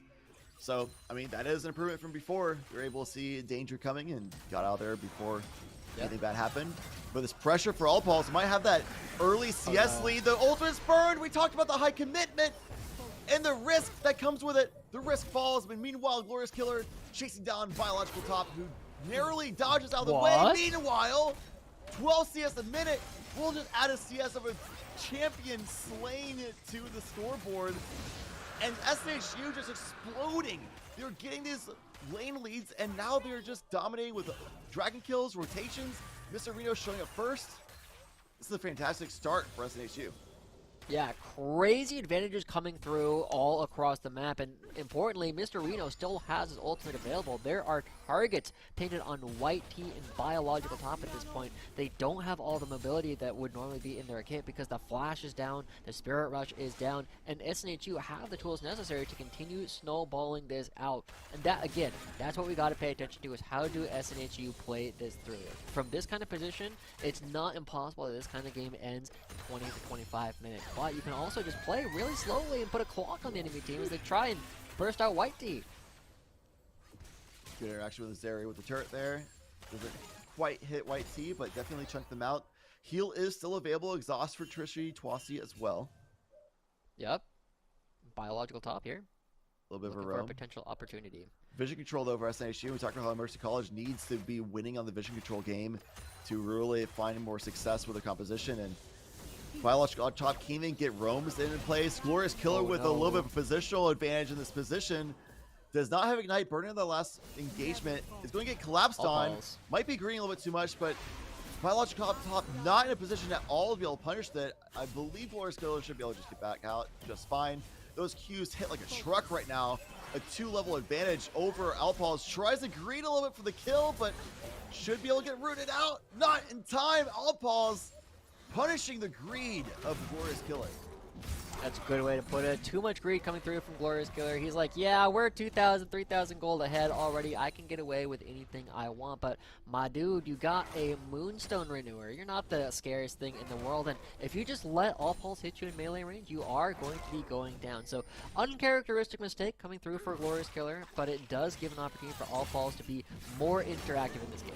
Oh, it's a bad engagement for Reno to find themselves in. Just barely getting out of time. Didn't hit the blast cone. Just decides to go for just straight line out. 12 CS. This is a good encroachment for SNHU. Just Dark Swordsman goes for the safe path out. Sees the vision because of the Pixel Brush ward. And with that knowledge comes power. Knowledge is power. Yeah. I It's like half that. the battle. Half, Knowing. half Knowing the is battle. half the True. power. You know, sometimes I feel like my teammates should learn that just because you know something doesn't mean you act upon it. Dark Swordsman getting hit up by 12 CS. Yeah. Oh, the push through. Might be an ult from that and transition in. Ult was used, but doesn't matter. But speaking of ults being used, Mr. Reno locking down Biological Top mid-ult of their own. But if you're frozen solid, there's nowhere you can dash in that moment. Yeah, good stuff coming out of 12 CS, creating a lot of pressure in the top lane, and that's what we said. It's so easy for Mr. Reno to go for all these plays because he knows how safe he is when you've got a Karma on the backside as well. So it does feel like SNHU are kind of rolling over this game. White Tea needs to get a couple items under the belt as the flash bind. It's Dark Shield. It means that there is no more play, but All Pulse down here looking for a potential play. Those Dark Shields are still blocking out the CC, but the damage is still sticking pretty well. The ult in, this is round number 2. Didn't work out very well the first time, but could it work well the second? It doesn't seem to be the case. It's 2 for 1 overall, and make that 3 in just a second later. Born Stellar getting a best of it as well with a double kill to top things off. SNHU can't be stopped. But we can't forget Dark Swordsman on the top side of the map, also finding a solo kill up against 12 CS a minute. And now, Chad, we're past the 14-minute mark. Objective bounties are on the table. This is the opportunity for Mercy College to try and bring themselves back. But you gotta be more disciplined than this. Relentless pace from SNHU. Oh! Gets punished again. A little bit of hubris from Glorious Killer in the last 2 engagements up against Biological Top. That's punished for the greed earlier and punished for thinking they can take down the Ari when the charm was landed. Didn't even ult for that one. Yeah, these are the kind of games, Chad, where, you know, after the game, if you're playing normals, if Glorious Killer ends up losing, this is where everybody comes back and goes, oh my gosh, I can't believe I beat a Daemen player. in this game. He just needs to calm down a little bit. He's got a lot of tools and the freedom that comes with having a very strong team. And you're starting to see, I love the fact that SNHU are starting to rotate their members out of the bottom lane. There are more objectives than just the dragon, and one of them is all balls. Not spell shielded out, knows that they can just walk right out of there just fine. We'll have to donate the red button over though, so successful steal from Mr. Reno with the support of Pancake Man on a nice roam for the bot lane. So the lanes have been swapped. Karma should be fine in the 1v2. This allows them the freedom of a 3v1. Dark Swordsman getting locked down. It's going to be a lost EC to have to fight through, and not much survivability for this Darius in this situation. Great roam. Great roam, great usage of the Fog of War as Luigi is highlighting, just looking for opportunities to make plays, and it is going to be a big trade on the map. With Dark Swordsman going down, the Dragon is going to get picked up for Mercy College, and that is a lot of gold, right? It's not just the Dragon you're picking up, it's also an additional 500 split amongst the team, and I'm a little bit surprised that this is something that SNHU have opted into, because they're so far ahead in the game that I feel like you should be able to deny a lot of these tools. You don't need to be going for a bunch of trades. And every time the Mercy College is able to pick something up, they need to be calling that a win, because this is a game where you're so far behind, you need to make sure you keep your mental alive, and you don't just crumble under all the pressure. Mercy College realizing that Dragon Control is really important, continuing the establishment of vision control towards the red side, but Glorious Killer clears up some wards there, answers right back, maintaining a 4.5k gold lead is an SHU despite that bounty going over the way of Mercy College, so still in a very commanding lead. Biological top, trying to charm them away. The combination damage, the engagement from Zeri, knowing that the charm is down as well, forcing out the ultimate response from Biological top.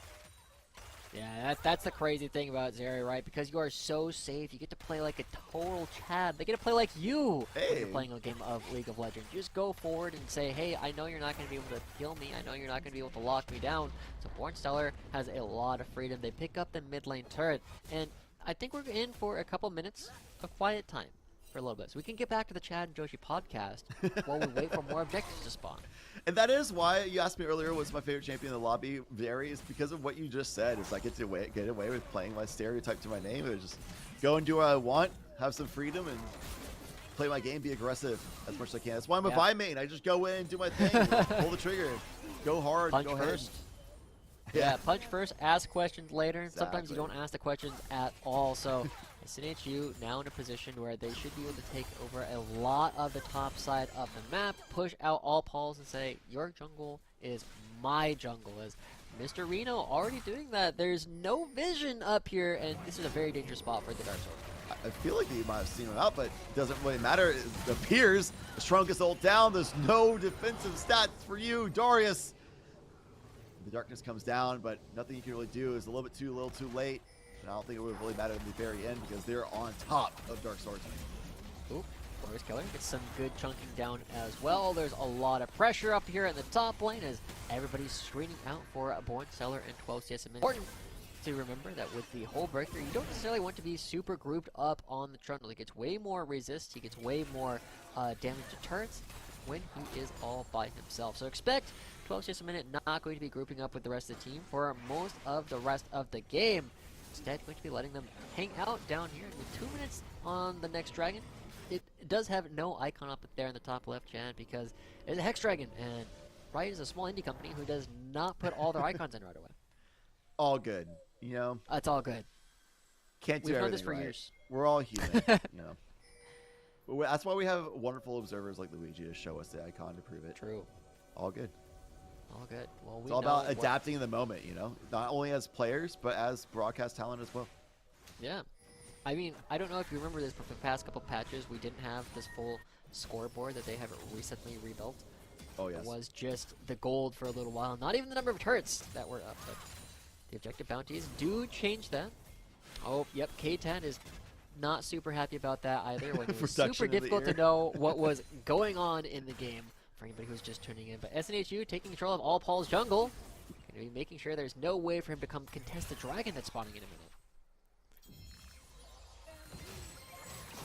Nice engagement on Mr. Reno going straight over the wall. Biological on top does have ultimate available, so double ultimates popped for the price of none on SNHU, so they'll be able to re-engage very easily with this lane being pushed up with the minions be able to tank for the first engagement, but couldn't quite get the lockdown of the angle that they wanted, so they'll be patient for the next wave to come through. Yeah. You know what my favorite part of that entire sequence was? As soon as Nocturne ults, Pancake Man immediately flashes the wall. Now, did he need to? Probably not. Was his team in danger? Probably not. Was he in danger? Maybe.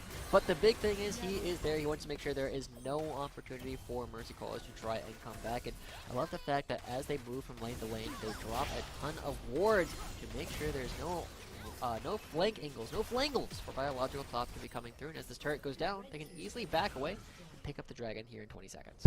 I like that word, flangles. Flangles. Reminds me of fingers. You know Yeah, why? phalanges.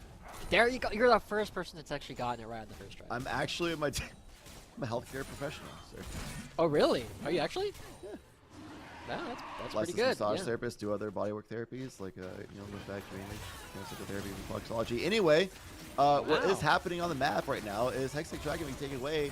It'll be a second one for SNHU with this map control they have. They can just, if they want to play it the safer game, keep the vision control up, eventually get to the Hextech Dragon Soul, and with that built up, with already having a good team composition for team fights, it's going to be even more impossible for Mercy College to really find a way out in 5v5 engagements.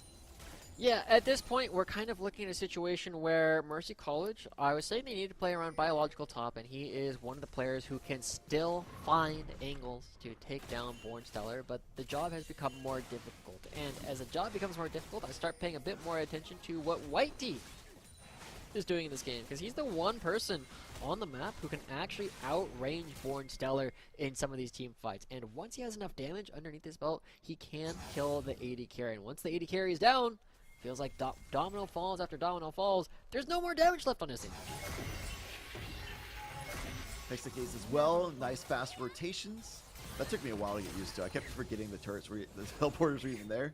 Yep. But got that down. SNHU obviously did as well. 22-minute dragon attempts and change on seconds. They definitely have the burst potential for it, or at least the consistent grind damage. A little bit of zoning from Pancake Man. Lux the perfect champion to do so. Misses the binding, unfortunately. Baron is not going down nearly fast enough. Mercy College, if they get some vision in here, they might be able to go for this crazy Nocturne Steal kind of situation. Ultimate is available, not being popped. It is grabbed by Sejuani. It wasn't even smited it down, but this is going to be a late engagement to team fight. Alpal's way deep in the fray. Can't take down Pancake Man. Meanwhile, 12 CS, am I right? Flashed away to the nick of time, stays alive, and allows Born Stellar the opportunity to find the glory of a double kill. Oh no. And perhaps He's the not chase died. down. Christian Twasi does not have the bind up anymore. Born Stellar can't quite close the distance. It's going to be living for another day as Christian Twasi, but Baron buff going the way of SNHU. Yeah, we'll forgive him this time. Born Stellar, only a double kill. That's fine. Next time, we're expecting at least 4 kills, quadra kill at the minimum. Still very happy with the situation. Easy Baron, easy push into the mid lane. And once this inhibitor goes down, the only question will be how quickly do SNHU want to play this? They are so strong they can try and look for an end, or they could back away with the fact that they are probably sitting on about 5,000 gold between all their members. It'll be more in just a moment as the next turret is going to be dropped down from the inhibitor side of things, top side of the map. 12 CS a minute, whack, whack, whack. That Black Shield is not going to stop you from the club. Alpals painfully tries to delay and save their allies, but does not amount to much. With the Baron buff dropped down, 2 inhibitors taken. They'll be running away. And, makes it out. Doesn't get hooked in. Takes the gate in the link of time. They are on the way out. They're not backing. They don't need to spend any of their, $7,000 that they are currently standing on. They are going to instead take away even more of Mercy College's side of the map. They are just bringing 12 CS, Glorious Killer, and everybody else down here to try and pick up another structure. This is probably the biggest Baron buff power play I've ever seen. That's Chad, insane. right? You get 4 turrets on the top side of the map, you get the bottom lane turret, you get the inhibitors, and now they're looking at an 11,000 gold lead at just under 25 minutes. I'm shocked that the bounties haven't gone up to their maximum amount for the side of Mercy College at this point. And we asked how cleanly they were going to try and end the game. I feel like the only real mistakes we've been seeing so far was Glorious Killer, having too much big damage energy. Yes. still a BDE by definition. Yep. We have another Hextech Dragon coming up in about a minute. So beginning their Scuttle Crab down, some vision control instead of lane presence, and Ripper presence, really, I should say. And the gates collapse, tank White goes T. in, White T is left all alone. That net's not going to get you far enough away. Easy engagement from the Sejuani, break down the shield. Ult could go in if he wanted to, doesn't even matter. Not needed and save that ult for another day. White T falls. With the timers as they are, that's going to be another turret under threat with the Baron buff still lingering just a moment more. Long enough for this turret to go down. Oh boy, whack. They're whacking. Whacking them all, whacking on all paws. Ultimate's away, trying to do some jukes, but the Sejuani can chase them down. Ultimate's down for Mr. Reno, but the dash is available. Barely alive as all balls do the jukes and the weaves, but Forward Sellers here on the cutaway, and D1 don't get the kill over to Glorious Killer, because why not? I've had enough. You can have some of your own. Let's get everybody's KDA up, which is fine. That's going to Nexus down in game number 1 of this best of 3, and a very commanding victory from SNHU.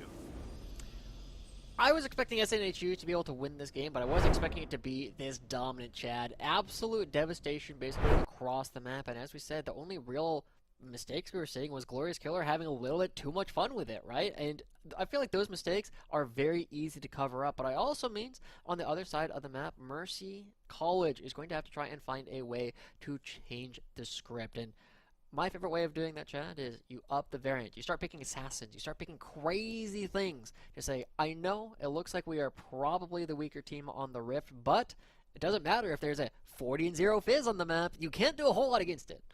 Another school of thought would be, okay, they played a composition that needed to win lane to be able to have a lot more agency to be able to win out the game through there.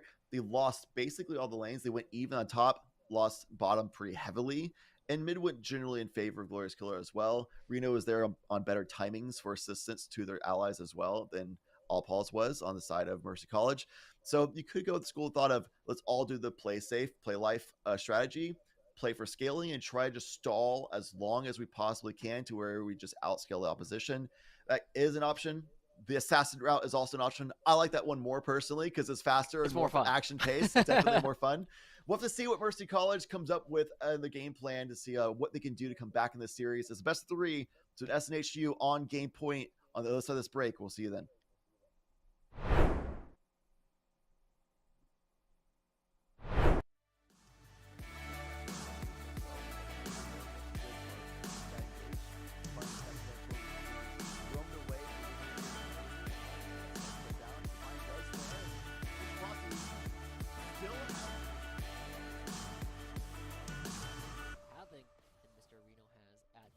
Biological thought he's Boy, the Flash flash! Ignite. Gets the Flash Ignite, has the danger coming and got out there before anything bad happened. But this pressure for All Pauls might have that early CS lead. The ultimate's burned. We talked about the high commitment. Those Qs hit like a truck right now. A 2-level advantage over All Pauls. Tries to green over for the kill, but should be able to get it out. Not in time. Oh, push through. Might be a hold from that transition in. Ult was used. Doesn't matter. The single ult being used. Mr. Reno walking down by his walking at the 16th. They're still sitting pretty well. The ult and this is round number 2. Didn't work out very well the first time, but couldn't work well the second. It doesn't seem to be the case. He's 2 for 1 overall. Makes that 7 seconds later. Gotta be more disciplined than this.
Welcome back. It's going to be game number 2 between Mercy College and Southern New Hampshire University, and it is a very dominant mid-game transition from Southern New Hampshire University. It was a little bit neck and neck for a while there in the lane phase, but once those kills start going through, especially over to Glorious Killer and the like, it became a snowball, and it went down real quick.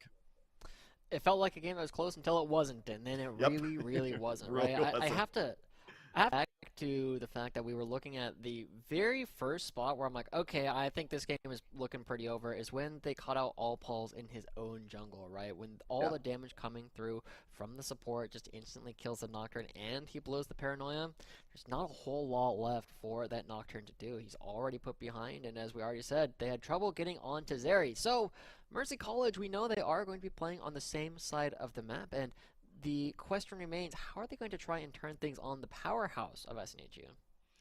Yeah, and we offered 2 polarizing schools of thought of how they could do that, considering the fact that their lane strength didn't seem to be up to par to Mercy College. Either they go hard aggro and try to catch, or Mercy College was up to SNHU. Either they go hard aggro and try to just catch SNHU off guard. Definitely want to see All Pauls be a lot more proactive out of the jungle for ganks, things like that.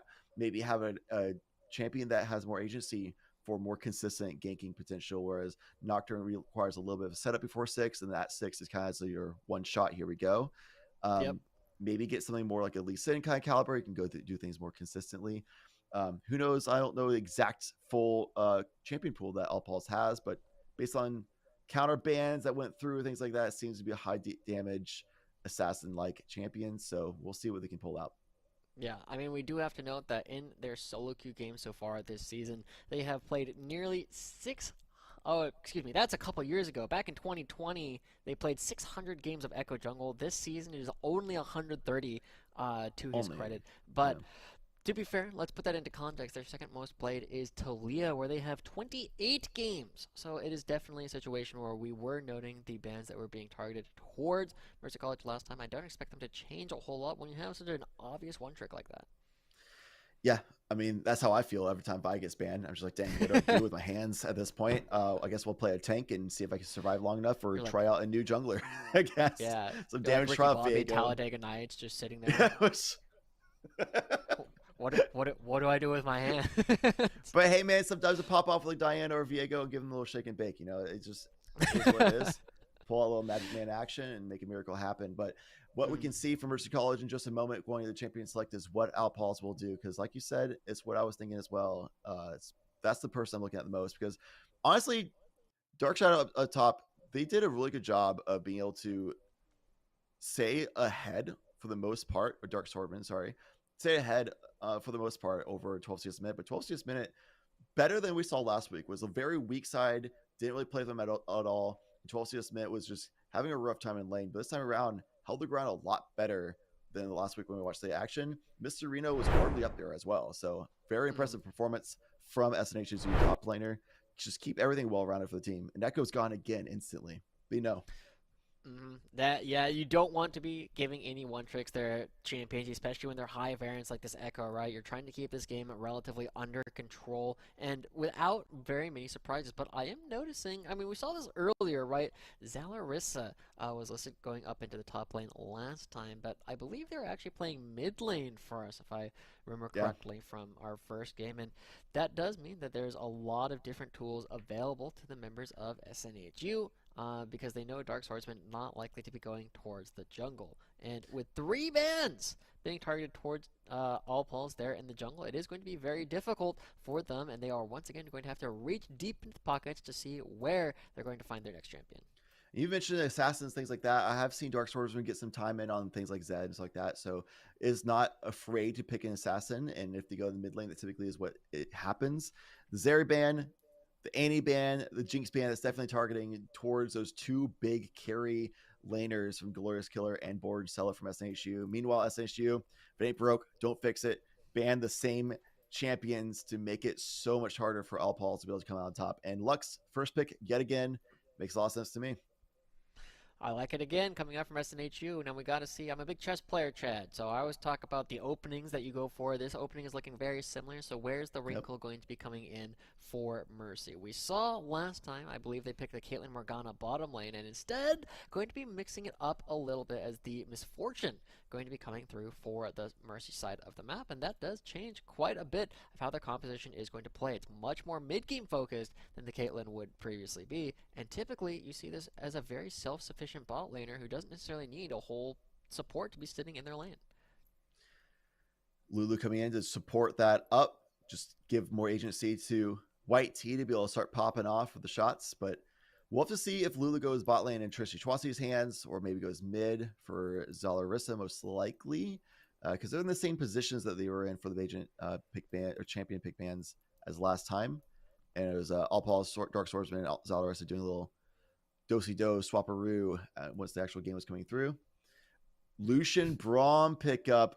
So talking about how Born Stellar and Pancake Man were Lane Kingdom dominant 2v2 action. Yeah, that is a duo that will continue doing exactly that.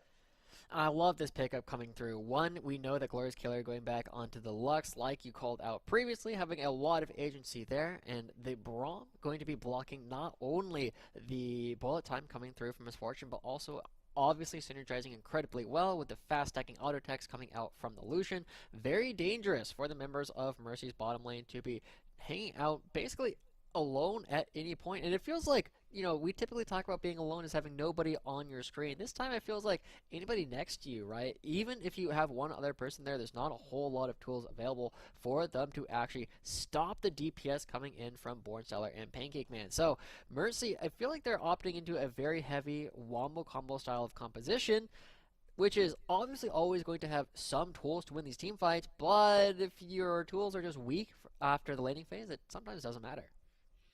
Yeah, Nico definitely is an interesting pickup, considering the fact that they had a hard time making those collapses happen and setting up fighting for the team. As one of those champions that requires similar situational setups for what we saw from Mercy College last game. More bans coming through, Sejuani taking away, Zaka as well. Interesting enough, I feel like when Reno is in the lobby, we saw this in the last week as well as this one, there are a lot of variances of champion bans sent their way. I mean, they've played so many different champions at this point. It's almost always tanks, almost always that engagement tank agency champion, but it's always just a large variance where I feel like it's kind of like throwaway bans at this point. I feel like at this point you try to ban away 12 CS a minute instead and try to set yourself up with Dark Swordsman to have more of a lane kingdom and try to just do the play life game plan for bottom and mid lane and try to just enable your top laner instead.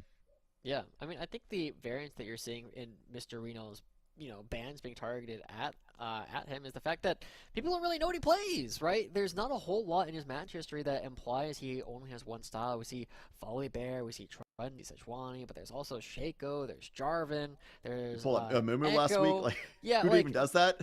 This guy just kind of plays a little bit of everything, so it's very difficult to lock them down. But I do like the composition coming out from the side of Mercy College at this point, and I always love Hecarim in games where you need to turn up the variance, because it's a champion that, one, we see it in Academy and higher, where it is a farming champion, and you're just going to be going Chemtech and Manamune and just having a ton of damage to play around later on. You're completely unkillable because you're so far ahead in farm, but you can also start your ganks at level 3 and start running over the enemy team, and by snowballing the game out, it can become very difficult to deal with a Hecarim that is snowballed to 2 items by the 15-minute mark.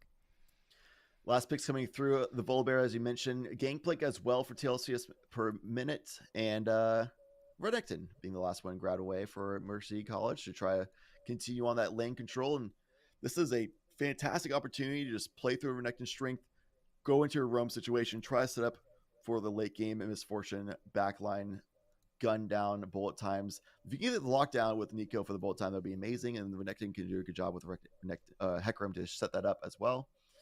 But I think SNHU still has a pretty straightforward, easy to execute composition where they just get some lockdown from Lux, Braum, protect with Lucian, just get the tag on them. Meanwhile, Volibear is just that big ball of fur, just rolling thunder straight through and just get the lockdown.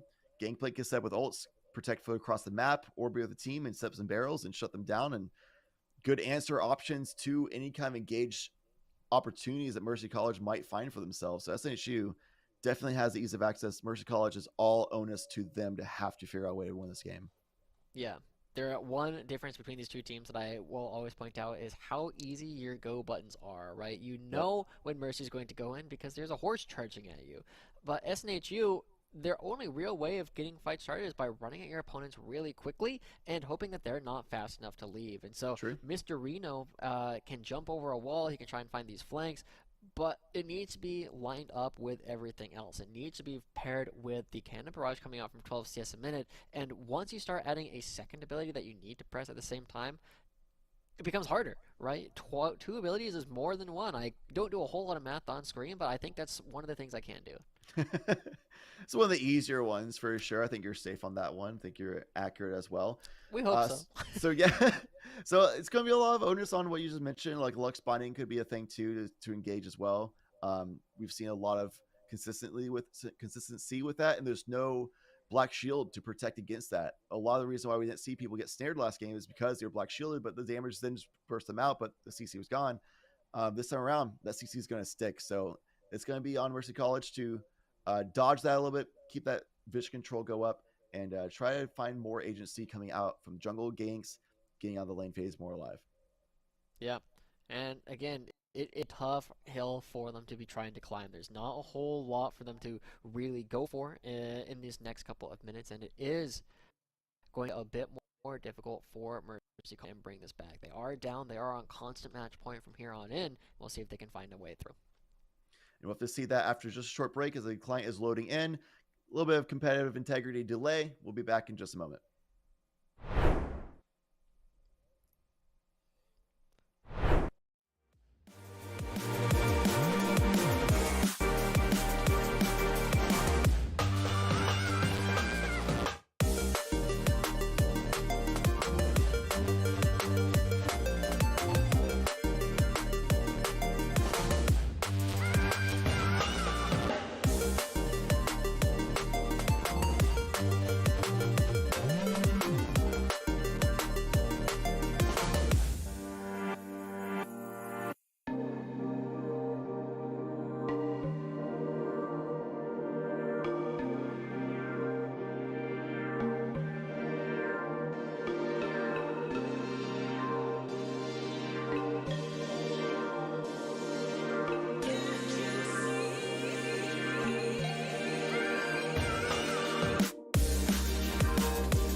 Appreciate everyone's patience. We are back, full integrity intact. It's game number 2 between SNHU versus Mercy College, who are on their back foot right now, but need to make the dreams a reality of being able to win out this series against one of the more dominant teams in this conference, it looks like, because SNHU, they play a little slow and as if, oh yeah, you're in this game, you're in this game. Then they just explode. They get multiple kills, take a turret, get the dragon, and they just clean house in the mid game. We'll see if they can get away with that again. So right now, they're doing a little bit of a cheeky 5-player wraparound through the bottom river and might catch NJCAAE off guard. They took out White T, but could they do the same thing into the second? One auto attack away from the stun, couldn't quite get it, but they do have control enough to get the vision down and get it right out, just safe and sound. Yeah, we have to notice there are a couple of changes coming in for the roster of both sides. SNHU are going to be playing with Con Air instead of 12 CS a minute up in the top lane, and NJCAAE coming in for the bottom lane as well. So it's going to be a little bit of a different look. I was a little bit surprised that we were going to be seeing 12 CS a minute playing the Gangplank, because that was not something in their history, and you know, Gangplank is not a champion just first time in a tournament. Yeah, definitely not. Is one of the tougher champions to pull off. Plays a little wonky in comparison to most champions, for sure, with how the barrels work out. But that vision will give information over to Mercy College, knowing that when that blue buff will be taken, which gives a lot more onus to Alpals, which we talked about how that player specifically needs to start popping off a little more, have a little bit more aggression on the ganks to make some more action happen for the team. Well, just a little bit of chip back and forth, even Stevens overall. A little bit of a cheeky position from Pancake Man, trying to just do a little do-si-do, loop around, and Mr. Reno is ready for level 2 already with the red buff as well. It's going to be a little tough on this positioning to pull it off. Flashes will likely be blown. Pancake Man's coming in, gets the stack. Lucian can double it up. There wasn't a flash because that was burned earlier on. They're punishing it beautifully. The early damage from the Volibear E level 2 is beautifully done. Good. That's just rude. Yeah, that's just rude coming through, right? That's the kind of play that nobody's really going to be expecting, and that's why we love seeing that kind of idea come through. SNHU already starting the opposing bot lane off at a huge deficit, and I feel like Mercy College was feeling pretty good, because with the ward on enemy blue buff, they should be expecting that Mr. Reno is going to be clearing from bottom side towards the top side, but nobody's expecting the Spanish Barrier to be coming down to the bottom lane, and it puts the bottom side in a very brutal position in an already tough lane matchup. Yeah, Lucian Braum is already one of the more commanding dueling laners, and you have an early lead like this. Pretty significant CS lead. They'll be able to come back a little bit side on NJCAAE, but that can't if they hit it, but it's not going to be that amazing. Con Air still vibing in the top lane. Mana is rather low, though. It's a good opportunity for Dark Swords to go aggressive. With a stun off, the slice and dice, the flash out from both players. Con Air just living with the sliver. No ignite taken by Dark Swordsman, so won't be going for a complete aggressive loadout. What would the safer play of teleport? That would have been the kill. That's going to be the difference, right? Not having the summoner spell you need in order to get the actual kill, but the good news for Dark Swordsman is that you're going to be denying quite a bit of experience as Trishiwasi gets caught. As the stun comes through before the flash is activated from Trishiwasi, it's a little bit late, just like we saw in the first game. One more auto attack, no! Born Stellar, I believe he might have canceled it last second. Unlucky for Born Stellar, but also no, All Pauls is hovering around looking for potential gank, and this horse is fast, looking for an opportunity to come in. Fast and Furious, no flashes from the bottom laners, so Mercy College will close the distance and help them out. Instead, it's going to be a reverse stun on the backside, and that auto attack will definitely not be canceled. Jumping from Pancake Man is good to start the stacking up. Can Born Stellar fast enough? Heal can be popped, doesn't even need to do so. The stun is in, no flash from NJCAAE, no heal either. Nothing can be done to answer back. Pancake Man will be here to protect the 80 carry. Born Stellar already up to a 201 start. Man, we were asking how Mercy College was going to try and slow down the game, try and turn up the variance and find some way back in, but it does look like the coin is flipping tails for them. 2 kills and an assist already going over to Born Stellar. This Lucian is going to be absolutely terrifying. There's a reason we don't see this champion very much in the bottom lane anymore. It's because it usually needs a level advantage, but now they might just be finding it anyway. We're talking about how all Pauls need to step up and try to be more proactive for ganks and lanes. Does so, but it's on a bad timing with the team. Meanwhile, though, not as a bad timing as Con Air's awareness of kill threat up against Dark Swordsman, getting a solo kill in the top lane. Allpal's trying to support off, but again, not on a good timing. The action doesn't start at all. He just keeps going. This is going to be another stun on Jackie as well. There it is. Stella can re-engage, but doesn't want to get too close because Jackie can turn. Just leaves the kill Pancake Man, who's just so far ahead. And while all this was happening earlier on, it was Glorious Killer getting a solo kill on Biological Top that happened off screen. There's so much action happening across the map. Like, you can't catch it all, man. It just keeps on going. There's too much. 7 kills before the 6-minute mark already coming in for SNHU. This is a dominant performance. I was willing to kind of write off the first one as like, you know, this looks pretty good, but sometimes the chips just fall in your... This time, the second time isn't luck. Allpal's trying... Oh, that's not Allpal's. Even confusing us, right? We can see everything. Yep. Biological Top just creating a little bit of pressure. You know, last time we were saying Dark Swordsman could be played too. Maybe Biological Top could find some big opportunities, but they're trying to cut off every possible route for Mercy College to come back. The root's down, the ult's out, so much damage is being dropped. Mr. Reno has the cutoff. Glorious Killer trying to zone out, but Allpal is the nice timing on the rotation from jungle themselves. Will be able to give Biological Top an out. And now Mr. Reno is stuck in themselves a little bit, but another root from Glorious Killer. He is so dang accurate with these Lux bindings, so proficient with each champion. We just see exactly why this is either banned away or first picked for Glorious Killer. Just keeps landing them. Doesn't seem to miss. Snipe after snipe.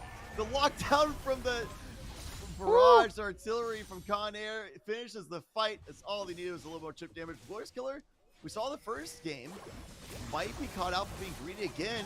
Mr. Reno in perfect positioning to go buy them out. Perhaps the stun's down, but here's Born Stellar. The damage is here, and the damage is enough. 10-0 at 7 minutes of the game. That's nearly 6,000 gold lead, just over 5,000, really. This is one of the hottest starts I've ever seen a team have.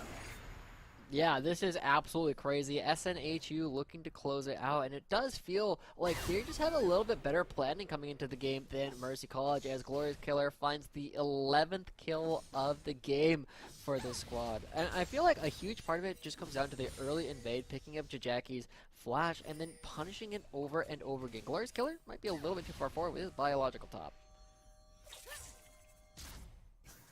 No, man, it doesn't matter. Chill in the back. It's the beefy boys just pushing off Biological Top. Get out of here. Yeah. Lux is safe. Give them the back. Yeah. Meanwhile, just rotate. Not missing a beat. Gets the Q off, but they don't want to punish it. They don't really have the vision for there, and they don't really know where the rest of MC are. Despite having a very commanding dominant lead, they don't really want to just throw it away as quickly as they gained it. So, fair enough. Yeah. Play a little safer. Respect the discipline coming through. Glorious Killer trying to figure out where the actual opponents are. He's got 2 levels already on Biological Top. So something that doesn't often show in the gold lead, Chad, right, is the experience differential that's coming through. I think this is a kill. This should be a kill. The ult has popped, that's for sure. Dark Swordman. The flash is forced away, but Mr. Reno is here. Con Air got a little greedy involved. Mr. Reno probably would have been just enough. Dark Swordsman at the very least will get a 1-for-1 trade in the midst of that. But what will not be a 1-for-1 trade is bottom lane, as neither enemy players die at the very end of things. Nice little footwork from Jajaki. It was a kill, but it was not the direction I was initially expecting it in. Good play from Dark Swordsman. He's actually been, you know, probably the best performing member so far for Mercy College, as Trishy Twasi has to back away once again as they give over a couple more plates. But something that I was going to talk about is getting rudely interrupted by the double Allpals coming down. This time he's actually good this time around for Allpals. Jajaki's gone, but still going to be a 3 versus 2. There's no mana for Born Stellar. That protection from Pancake Man will not be enough, and they will fall for their duty. Shut down for Allpals. The 2 kills for nothing for MC. They're on the board, and they're getting it back in the game slowly but surely. I mean, big shutdowns going through for Mercy College does mean that they are still active and still looking for plays, and that seems to be taking SNHU off guard. So as Mercy College continue to look for these, it might be a little bit more difficult. I feel like everybody on Mercy College now needs to be in the mindset of, I need to carry this game, and that's what Dark Swordsman is trying to do. Yeah, but Con Air was able to buy back, and the item differential is massive because Dark Swordsman does not have an ultimate. Con Air does, has an item upgrade, and they'll do the job. 1-0 trade. Nice little duel in top lane. Meanwhile, Overture's Dragon, get out of my river. You can have the Scuttle Crab, but we have the river. Wars them off. That's huge. Something that we haven't looked at is the fact that Jackie is still only level 5, doesn't have access to the ultimate, so not a whole lot of opportunities for Misfortune to have these big turnaround plays like we were previously looking at. But everybody in Mercy College now needs to be in the idea of you need to start taking kind of crazy fights, things that you don't necessarily think are super likely to work out, but if your opponents make a mistake, it will end up working in your favor. So Mercy College down a huge amount. This is when we start seeing the difference between teams that are going to go far and have a lot of opportunity to keep learning versus teams that are going to be struggling throughout this regular season. Mercy College, I want to start seeing, you know, some big damage energy. Got to step up. Got to make yourself felt on this map. Another trapping set. SNHU just is constantly looking for kills. Like they're just like, they're alpha blood this map. They're going for it. Yeah. They were going a little patient like in the game 1, but this time around, just foot's completely down on the battle. Yeah. It's kind of getting towards the point where, just like in the game that you were talking about, right, where you had 40, 0, and 1 on the quiz, right? Like, at some point, you don't need to be playing to always win. Though, you know, we do expect all of our teams to be playing with the idea of, you know, you do have to respect your opponents, show some good sportsmanship, but you can also play. It's really difficult for Mercy College to get back in. You have a lot more freedom to just try some fun things. I mean, if you're getting the kills, then typically that also translates to you getting ahead more and more as well. Oh, Reno. Very end of things. Reno is a little beefy. The E drops. That's a lot of shielding as well. And Conair pinching off Dark Swordsman. Meanwhile, nice flash execute from Glorious Killer yet again. Dark Swordsman narrowly able to get alive. Has to burn their ultimate to do so. Reno doing the same just to stay alive. And Alpal's noped out of there immediately in that engagement. Oh, another kill going down to the bottom side as Born Stellar finds that kill. So Mr. Reno, I want to point this out, you know, while this fight goes through. I think he wins this, actually. I think Reno does, especially Glorious Killer and Conair both rotating through. Alpal's is in a horrible spot to be in. And there's a snipe at the very end. It's going to be Rift Herald going the way of SNHU as well as a bunch of plates in the top lane turret. Yeah. But I want to point out the fact that Mr. Reno has a Leeching Leer in his inventory. That is going to be going towards a Rift Maker, which means that we are going to be seeing the AP Bear, or the Scare Bear, as Magical likes to call it. That's it! The full combo from Glorious the snipe! And that's the Lux Bane if I've ever seen one. Yeah, that's a lot of damage. Glorious Killer looking good. Born Stellar looking good. Everybody in this team so far looking really strong this game. But I mostly just want to see what Mr. Reno's going to do on this champion, right? When the rest of his lanes are already so far ahead, he's just kind of looking for an opportunity to make his own highlight reel. And that just means that these Sky Splitters, the thunder coming from the sky, it's going to do a lot of damage. We'll see how much it actually does if he lands it. Now they're just escorting the Rift Herald in, and if they can get a kill for the Troubles, that would be just fine. Just nice barrel drop, a lot of chunk damage. Conair with a little slashy dash, and they're going to be got out of there just alive, just fine. No damage really taken to the turret. Very, in the grand scheme of things, I think it's going to take the turret as well. So, 2 kills. Big value. Gold. All right, Chad. This game is starting to get out of hand, so I got a challenge for you, okay? All right. Other than biological top, because that enters cheating because they're still late. Right. Who is the next person that Glorious Killer is going to gloriously kill? Glorious Killer will probably gloriously kill biological top. But I just said you can't pick that one. Oh. You have to pick something else. I thought you meant the Nico main body because they killed the clone. But I mean, me just trying to work my way out by technicalities. I would imagine the next person they kill will be either Jackie or Trisha Twasi. Okay. Because what SNHU, so analytical point to back that up, SNHU, what they actually do a lot that we saw last week, we saw them doing game 1 this week. That's another kill is going to go through because biological top. Oh, wait, no, that's going to be Mr. Reno cutting them off. And it goes to Glorious Killer.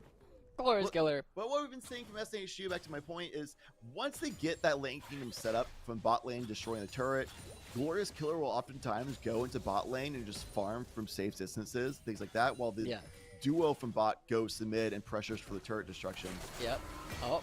Typically this happened. I was gonna say all Pauls, but now it feels too late. You were busy talking about your analytical points. Hey, and I if can't I even... just never shut up, you never get to win.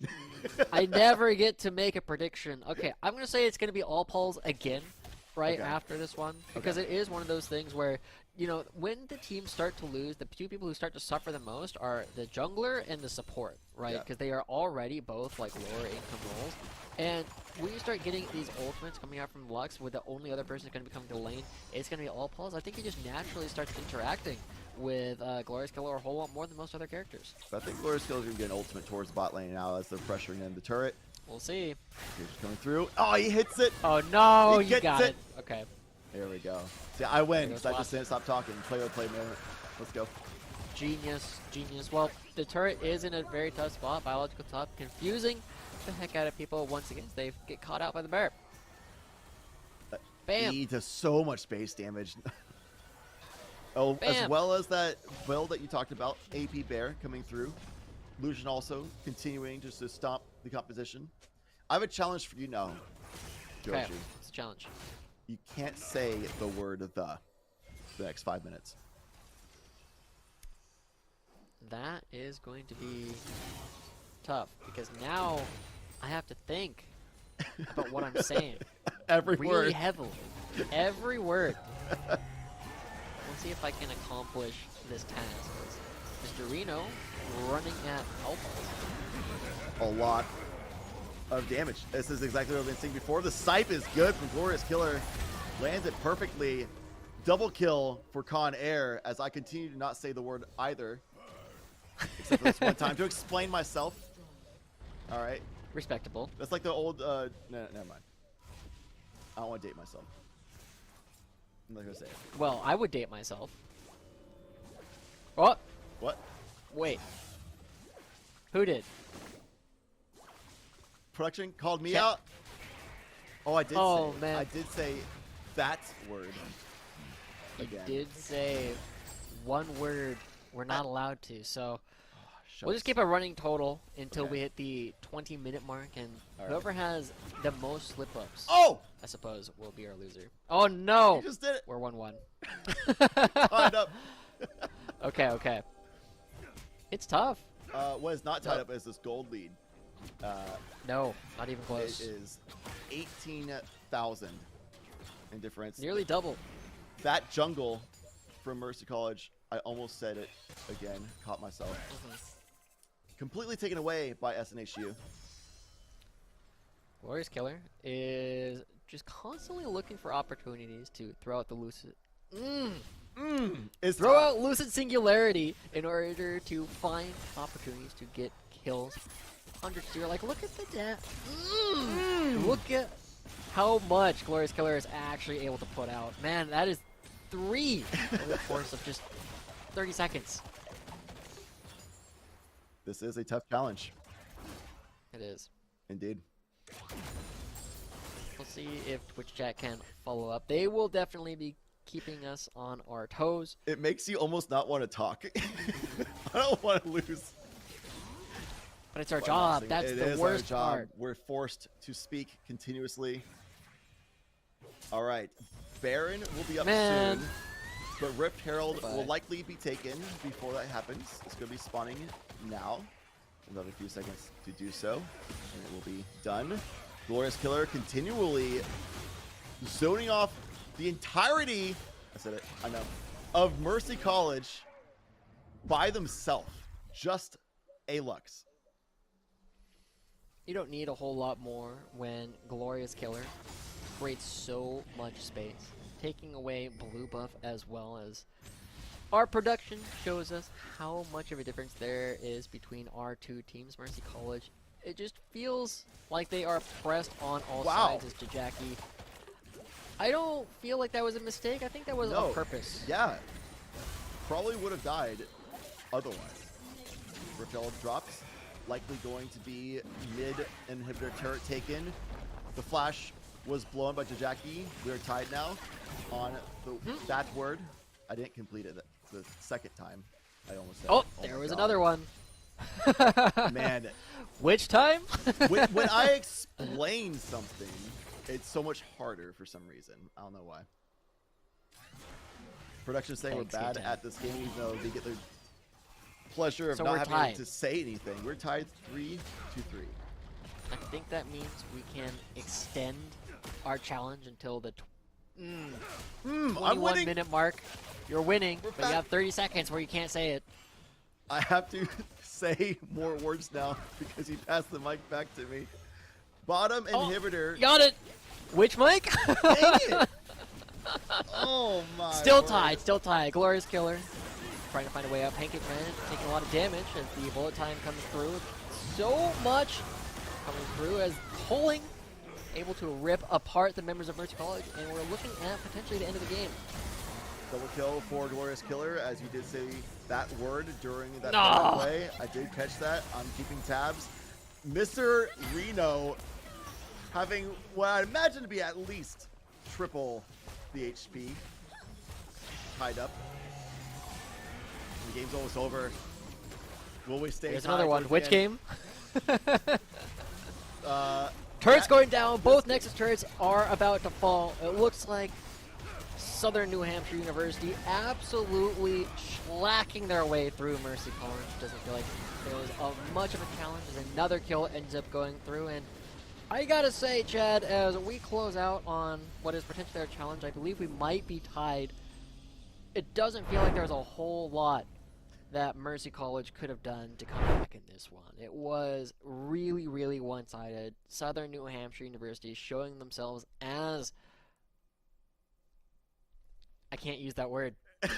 I want to say... How do you lead in that sentence? How do I lead in that sentence? Potentially the... just I said got it. through it Can't do it. anyway. The strongest team in the league. I'll just go ahead and concede that one so I can speak like a normal human being.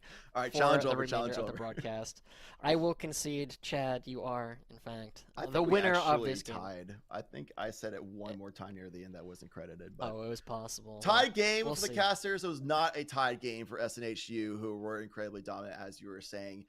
In the first game, it looked pretty close for the most part, but then once around 14 minutes started coming through, it just was explosive, and SNHU pushed through. And I think it might have been a little bit of feel of SNHU of putting a lot of respect to Mercy College at the start.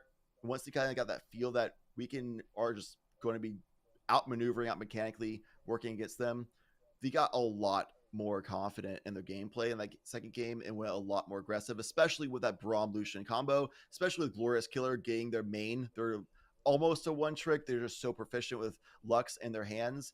And Reno was a pretty easy execute and just set up agent as well, champion as well. I like that level 2 as well. They instantly put on the pressure from that quick level 2. Red buff goes right into a gank with an E. Just great job overall from SNHU. Very aggressive, very commanding.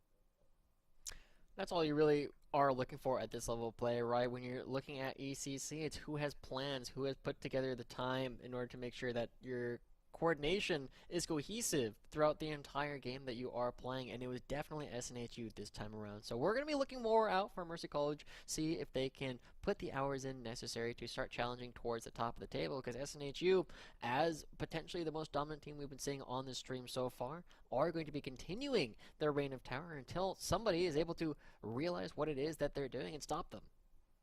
What we'll be able to realize is a little insight from a member of SNHU as we'll get a winner's interview after the break. So we'll be going away for just a moment, but don't go anywhere. We'll have a lot more LoL action coming in your way tonight, and we'll have some more insight on the SNHU roster member we'll coming back with after just a few. See you then.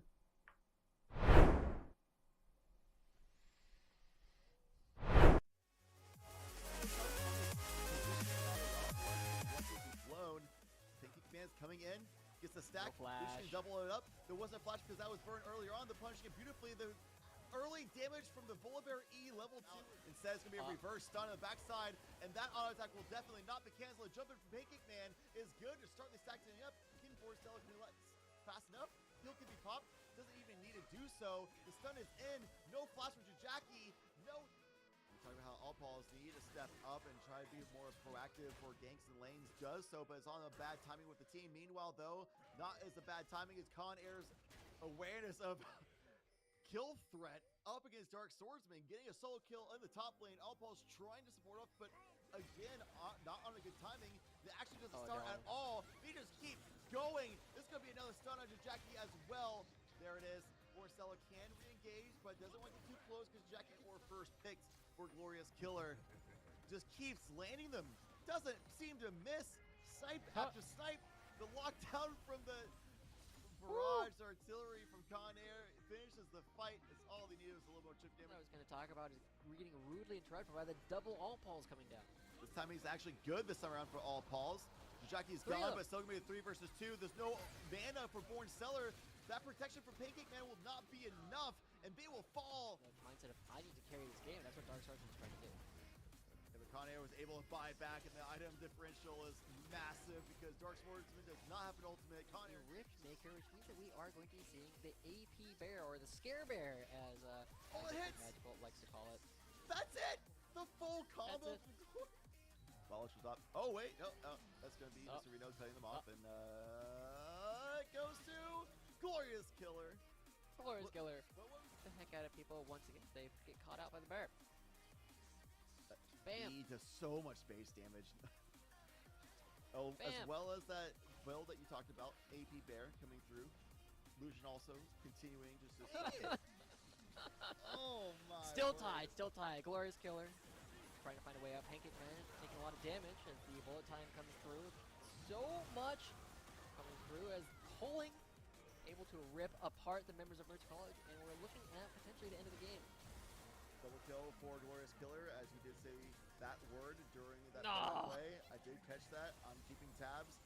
Mr. Reno having what I imagine to be at least. Will we stay? There's tied another one. towards Which the end? game? Turrets going down. Both Nexus turrets are about to fall. It looks like Southern New Hampshire University absolutely slacking their way through Mercy College. Doesn't feel like there's much of a challenge as another kill ends up going through. And I gotta say, Chad, as we close out on what is potentially...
We're back for a wonderful post-game interview for the ECC Collegiate LoL tournament league matches, and one of the most dominant 2-0s I have seen ever in League of Legends. SNHU taking it over Mercy College, and we're joined by Mr. Reno, the jungler himself, who has quite an insanely deep champion pool, Mr. Reno. So I'm going to go ahead and lead off with that question of how deep is your pool? Because every time I cast you, it seems like bans are thrown your way with a bunch of different champions for jungle, but they're always different, and you are still also always playing different champs.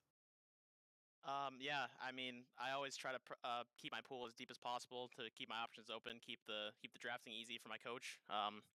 Yeah, I like to play a variety of champions. I play a variety of roles in rank too. Actually, I'm kind of crazy. I usually queue Phil in ranked. Actually, I've done Oh that man, many times. So, yeah, I guess Man of that's the like my people. play style. Yeah, man of the that's what people is a good way to say it. Yeah. That's what we like to see, man of the people. Well, we also have to ask a little bit about the people on your team, right? Because we did notice that 12 CS a minute dropped out for Con Air in our second game. How much use of subs does your team have, right? How many different people do you actually have that you can call upon at a moment's notice? Yeah, so we just have the one sub, the 1-6 man. We just like to sub him in every once in a while just to keep him fresh, make sure he's getting that experience in match, and just in case we ever have a situation where somebody's out or if they can't be available for a match, we have somebody else just on deck and ready. They seem to perform really well, despite being somebody who just needs to keep fresh situation. They're winning out some 1v1s and things like that. Speaking of winning out 1v1s and getting the fights going on, we noticed that on the first game, he seems to be a lot more respect of just farming it out. I know you were on the Shejwani instead of the Volibear, but up against the Nocturne, you finally started pulling the trigger and exploding once you found the Nocturne and they burned their first ultimate, the Paranoia, things like that. Second game, you got a lot more aggressive and went for a quick level 2 gank. Are these compositional reasons? Are you going just because of tempo change, or was it more of like a read on the opponents today, realizing we can get away with a lot more aggression early on? It's for us. It's definitely a compositional thing. The first game, like you said, the Nocturne. He's really strong early game. We don't want to fight that. We didn't need to win, do those skirmishes. We had the scaling, the better scaling comp, I think, and we just used that to our advantage basically. So, and then in terms of the second game, the extra aggression, yeah, I think we just kind of read that from the bot lane. I think we had the better bot lane matchup there, and we know that our level 1 is really strong bot lane. So with the Volibear there, it was pretty much, and also we got that early flash too, so that made it even easier just to make that execution. There you go. Well, we also noticed, as we already touched on, this was one of the most dominant series we've seen in quite a while, potentially ever. And we have to ask a little bit more now that you are in the regular season of the ECC. Are there any other teams that you think are in your division that are likely going to be posing a threat? I mean, I think there's still a few undefeated teams in the division that we haven't faced yet. So I think obviously those teams would be our next target if we would have any. I mean, we're just trying to take it week by week though, and just be as serious as possible and just get wins. That's the biggest thing. I like that mindset. There's a lot of collegiate teams in esports that kind of go in, just try and be all loose and goosey and just have some fun with it. And we typically see them go towards the bottom of the standings.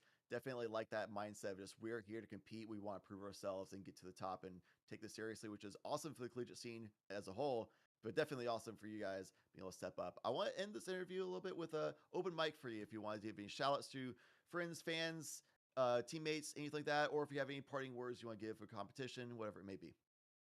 All right, yeah, awesome. Thanks for having me on, guys. I appreciate it. Shout out to my whole team. They played great today. Everybody who played, different comps, different roles. Everything was great. And also shout out to SNU Esports at Twitch. Got to shout out the school, obviously. I mean, represent. So yeah. Right on. Very cool stuff, Mr. Reno. Well, thank you for joining us today. One final actual question, and this one is probably the most important one. What's your favorite Pokemon? I'd have to say Shieldon. I've been a big Shieldon fan. I'm a big defense guy. I just love that. All right. Well, with that, Mr. Reno, we are going to let you go. I have to imagine it is starting to get late. You have other things you want to do after such a brutal series of games. But thank you so much for joining us, and we'll see you next time. Thanks, guys. Appreciate it. Have a good one. You too. And with that, everybody at home watching on the stream, we're going to be sending you off to a quick break. But when we come back, we'll be having the student ran broadcast. It's by Major Lofty and Henry on the mic, and they'll be covering the match between Daemen College and Molloy College. So definitely stick around. It's going to be another best of reaction for you there. So see you on the other side of the break.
Hello, everybody, and welcome to another East Coast Conference match between Daemen College and Molloy College. I am Henry, joining me, Major Lofty. Major, it's another Friday. We're here again. How are you doing, buddy? Oh, I'm doing great. It's just wonderful. Any day I get to come in, I get to cast some League of Legends, especially with you. It's been a pleasure last time. It's gonna be a pleasure this time. I'm super excited to watch these two match up against each other. Yeah, these two heavyweights, as a matter of fact, leading their, let's say, conference in terms of standings. And this game could make or break the top of the standings, and it's going to be really exciting. We actually do have draft prepared for us at any time now, but what are your thoughts going into this one? Going in, they're both really strong teams, but I went and did a little digging, and I think Molloy, they are a very heavy team. A lot of Diamond players, a lot of Plat players on their team, while on the other side of the Wildcats, they're still really good players. Their stats are actually some of the highest out of all the teams, but they might struggle against these individual players because that is a very hard lane to win.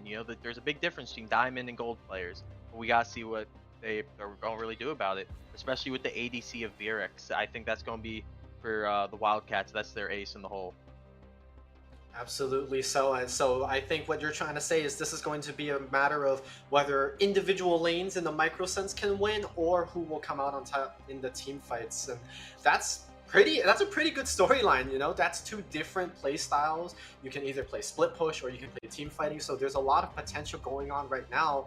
But speaking of team fighting, a lot of team fight champions bans right out of the gate. We have Trundle gone, Zillion, and Akali. Yeah, they really didn't. Well, I get the Zillion ban because Molloy played it, I think, last week or 2 weeks ago, and that they popped off with it. Tazo, who is the player that would be playing it, is leading the league right now with 100 assists exactly in the entire league, leading it perfectly, and he loves to play enchanters. Very good with enchanters, all of them, especially Zillion and the Xerath. So, two big champions that I think it's a really smart ban. Same with the Akali. They also dominated with that mid lane last game, so good bans, I think. Yeah, I think movement speed, a lot of dashes, a lot of flashes around, really prominent right now in the meta. You can see on the side of Daemon, 3 movement-based champions taken off right off the bat, and a little bit of movement denial being banned on the side of Molloy with that Vex coming in, and now a Nautilus hover, that lock-on ult. So a lot of restricting the champions down to what they have, and with Jinx being open, the prio pick of the season so far, I'm pretty sure it's going to be locked in. Yeah, Jinx has also a very high pick rate in this group. I looked, it's almost a lot of the games it's been picked, so it's very strong thing that they're going to pick up. Again, this is a character on the side of Daemon. They like to play a lot of hook champions. That's why the Nautilus was taken out, so I think a Thresh is going to be coming in with this. And then we also see the Lucian on the side of Molloy, which I did not see that this person plays Lucian. They actually, it looks like they're picking up for their ADC who likes to play Jhin and Zuri, so that's why there's a Zuri ban. Makes sense. And obviously with Jinx being taken off the table, there's a lot of combos that we see from last season but also sprung up this season. Aphelios Thresh, one of those very prominent ones. Lucian Nami as well. The Electrocute proc that Lucian can do on behalf of Nami just because of the buff. Really good level 2 engage, and so there it is, picked for red side 1 and 2. And now we are getting some very comfortable solo lane action here. The Victor, First Strike Victor, rose up in prominence during this year with the Crown first item, and the Xin Zhao to complement it, so a lot of stalling in that front line. Yeah, really good frontline presence right there. One thing I'd like to say about the mid laner, since I'm thinking that they're going to give this to Solo Vayne because no, I'm sorry, wrong team. This is OC Max. Actually, I don't have anything for Mask at the moment, but I do like the pick. I really do like to pick a Victor. I think it's such a strong champion with the shielding, with the movement late game, and especially the ulti being able to just clear out that huge area and chase them down with it. Very big, very nice. And then the Karma pick. 2 enchanters on the side of Molloy. I kind of like that. I like it a lot. That means they're going to be playing for that late game. And so if they are able to get to that late game, it's going to be a scary time for Daemon College. They have both heals and shields, and obviously you can build Grievous Wounds, you can build Serpent's Fang, but building both of them puts quite a hindrance on your core items and your composition and the economy that you're going to have with the farm that you develop. I mean, the Karma pick is pretty interesting. Obviously, Nami, we're not going to see her anywhere else other than complementing that Lucian, but we do still see remnants of those Smite solo lanes happening. We could potentially see that in the Karma, but we're not too sure yet. But having those two Enchantresses, like you were talking about, Molloy, going for the pincer in the support pool, Lulu Leona, very prominent supports, can complement the Jinx very well. Surprisingly enough, Janna and Yumi are still open. Yeah, a bit interesting for that. Well, I just don't think that they're really respecting it because, again, the support on the side of Daemen, they are a hard hook champion. They love their hooks. They are Thresh and Nautilus main, and I'm going to stick to my guns. I think it's going to be a Thresh. I could be completely wrong here, but we do see the Kayn coming out for Blue Violet, who actually this season is leading the entire group with the most eliminations at 77. So this is a very strong player. He's probably switching it out with someone. I think he's going to be switching it out with HM's their jungler. So they're doing a bunch of switches before we get onto the Rift here. It's going to be very interesting, and then we get the Graves as well. So very interesting. Yep, Graves solo lane, really good. Hullbreaker on range champions right now in the top lane, very, very good at split pushing, creating that threat. Even though you don't necessarily need to be in team fights, you're still a very big problem on the map. And the Kayn, really good at roaming around, but is going to have to pick between either being that CC chain utility for the team fight for the Lucian, or going to contest that split push in the Graves. And the Yumi actually going to be locked in. So that's one of those Enchantresses that we did mention that was still open. And now the top laner here, 1NM, they get the counter pick for the Graves. Yeah, very interesting. I was not expecting the Yumi at all. This was a complete upset for me, in my opinion, of a pick, because they're just this person doesn't play much of it. Like, I looked at everything they did, they don't play it. So, you know, maybe this is a first time pick, or maybe they've done it before. So let's see how well they're going to be able to perform with this pick. And then the Aurelia. Aurelia is a very, I think in high elos especially, a very pub stompy-ish champion. Everyone always heard it, nerf the Aurelia, mostly as a meme at this point. But very strong champ. And going back to the Kayn, they're going to have a lot of CC on the side of Molloy. This CC group, like Nami, a lot of CC. Karma, she has the slow and the root. Also with the Kayn, there's going to be the knock-up if he goes the correct color. And then you have Aurelia with her stun and a slow. So there's a lot going on the side of Molloy. Absolutely true. I will say, though, that Molloy's comp does have one minor weakness, which is that they are very AD heavy. Right, you could just choose to shut down that Karma in the solo lane. In fact, the Karma could be going support builds like Shirelia's, and then that wouldn't offer too much AP, more so on the side of the shielding and the utility here for the team. And that could be a double-edged sword here. You do a lot of damage and a lot of shielding, but you're only doing one type of damage. And Graves, Xin Zhao, really good at stacking that armor, but we're going to have to see. I mean, just looking at these compositions alone, who do you favor? You know, leaning on one side or the other? Just by comp-wise, I really like Daemen's because they're very spread out. They have everything they need, and it's just perfect. But also look at the side of Molloy.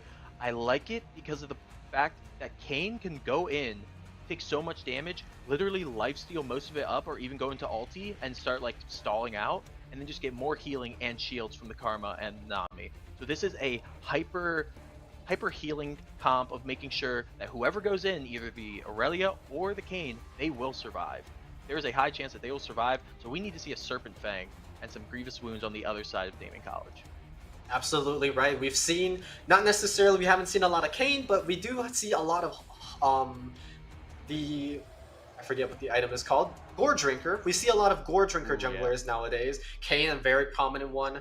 Xin Zhao as well. So like you were saying, a lot of that frontline healing, topping it off with the heals and the shields. I mean, the Yumi could go in with the Xin Zhao, and that would provide a lot of healing and CC as well. So I expect a lot of two trains ramming straight into each other type of action, but there is going to be that split push threat in the Graves, and that is something that the Irelia could look to match, but it does depend, and I feel like as soon as one falls behind, it's going to be really difficult to catch back up. Yes, I feel like whichever team can get their Enchanter to the late game, that's where they're going to just take off, and it's going to be an exponential incline at that point.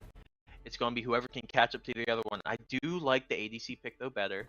Beside Daemen, I love Jinx. Jinx is so strong. Again, Jinx is a scaler in my opinion. Late game, if you just get that one kill in a team fight, it's almost over. She will just burst everyone with rockets, and it's going to be just very difficult. While I don't see a real, like, Molloy has two hybrid tanks, in my opinion. While Xin Zhao, in my opinion, is like the truest of true tanks. You know, his ult is literally, you're not going to hurt me if you're next to me. The deflector. So it's very, or in the outside of it. So it's very, very nice. So I'm excited to see who's going to come out on top of this. I really can't make any predictions who's going to win, because I think they both just have very different objectives, but either one can come out on top at this point. All right, well, we are going to cut it to a very short break because we want to get to the game as much as you guys do, so don't go anywhere. We'll be right back.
All right, guys, we are back. We really couldn't wait, so we just wanted to get it out as soon as possible. Here we are, Molloy versus Daemen for game number 1. Remember, guys, this is going to be a best of 3, so even if they mess up in game number 1, they still have a chance to bring it back. Major, how are you feeling right now? Seeing the 5 points lineup, a little bit of...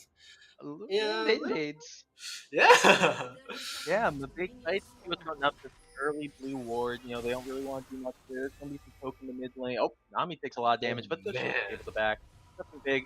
Looking at the side of Daemen College, they do have 2 teleports on the top and the mid. So that's going to be very, very good for being able to split push and then go to objectives whenever it's needed. While on the side of Molloy, they only have 1, and that's on the Karma. It is a Karma mid.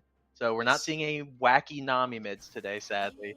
But other than that, pretty standard stuff, I think, from their starts.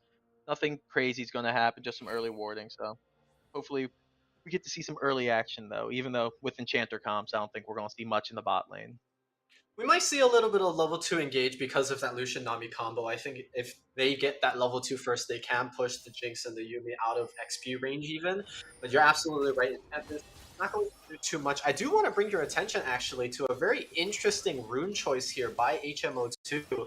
The First Strike coming out. I've been told that First Strike actually acts as a second instance of damage, and it does help Kayn get more orbs towards that transformation. And Molloy doing a little bit of sneaky, but Daemen are having none of it, and they take the safe way around.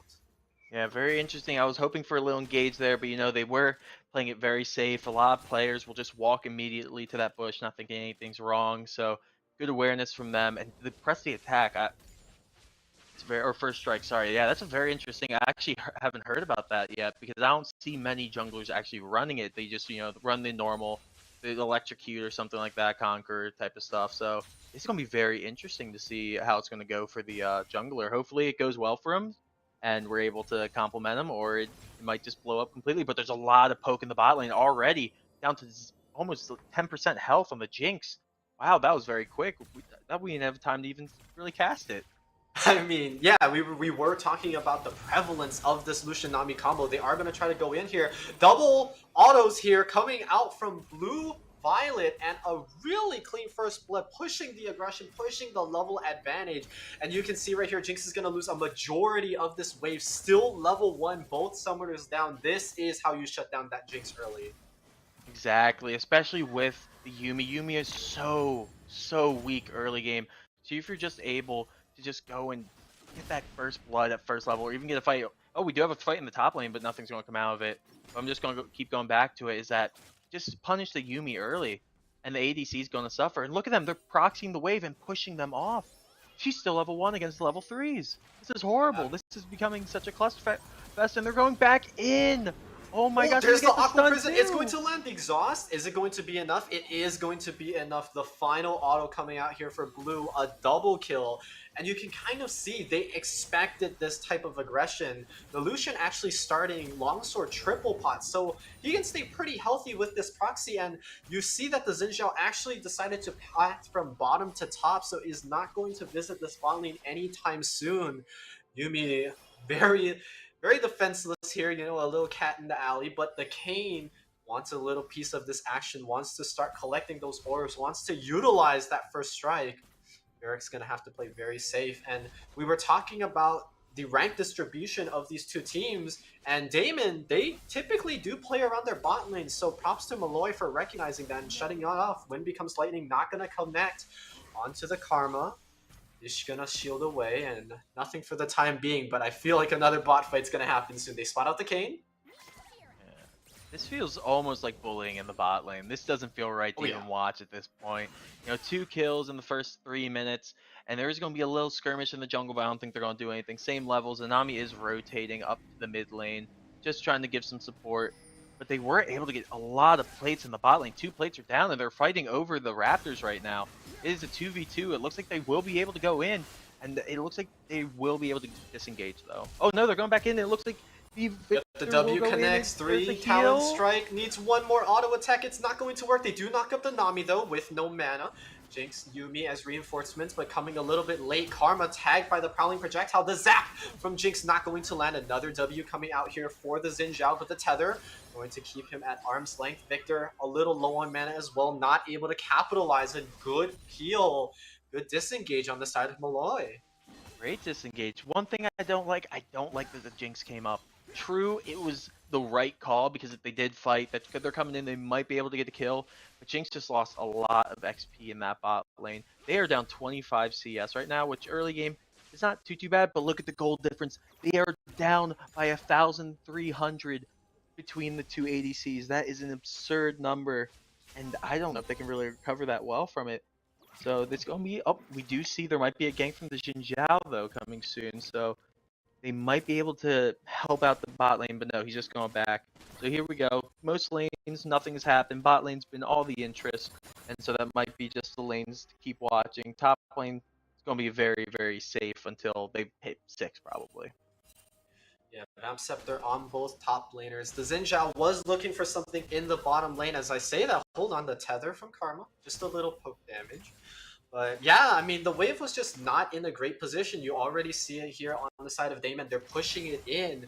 And so Xin Zhao not going to really get much of a surprise element going on here unless he went and walked through via the lane bushes. But Molloy can just choose to freeze it right in front of their tower and deny this Jinx a little more farm. And this is the part of the game, if you're the bot lane, where you have to start making a little decision. The Yuumi could choose to roam, but it is a Yuumi. Could roam with the Xin Zhao, but then the Yuumi will be super under leveled. Yes, the Jinx catches up, but you do want that level 6 on that cat as soon as possible, as DC looking for a little bit of action here. Blue Violet dashing in, procs the electrocute, takes the Jinx down to a 3rd HP. Aqua Prison not going to land, but the Jinx actually out of mana. Blue Violet has to make a decision. The exhaust going to connect.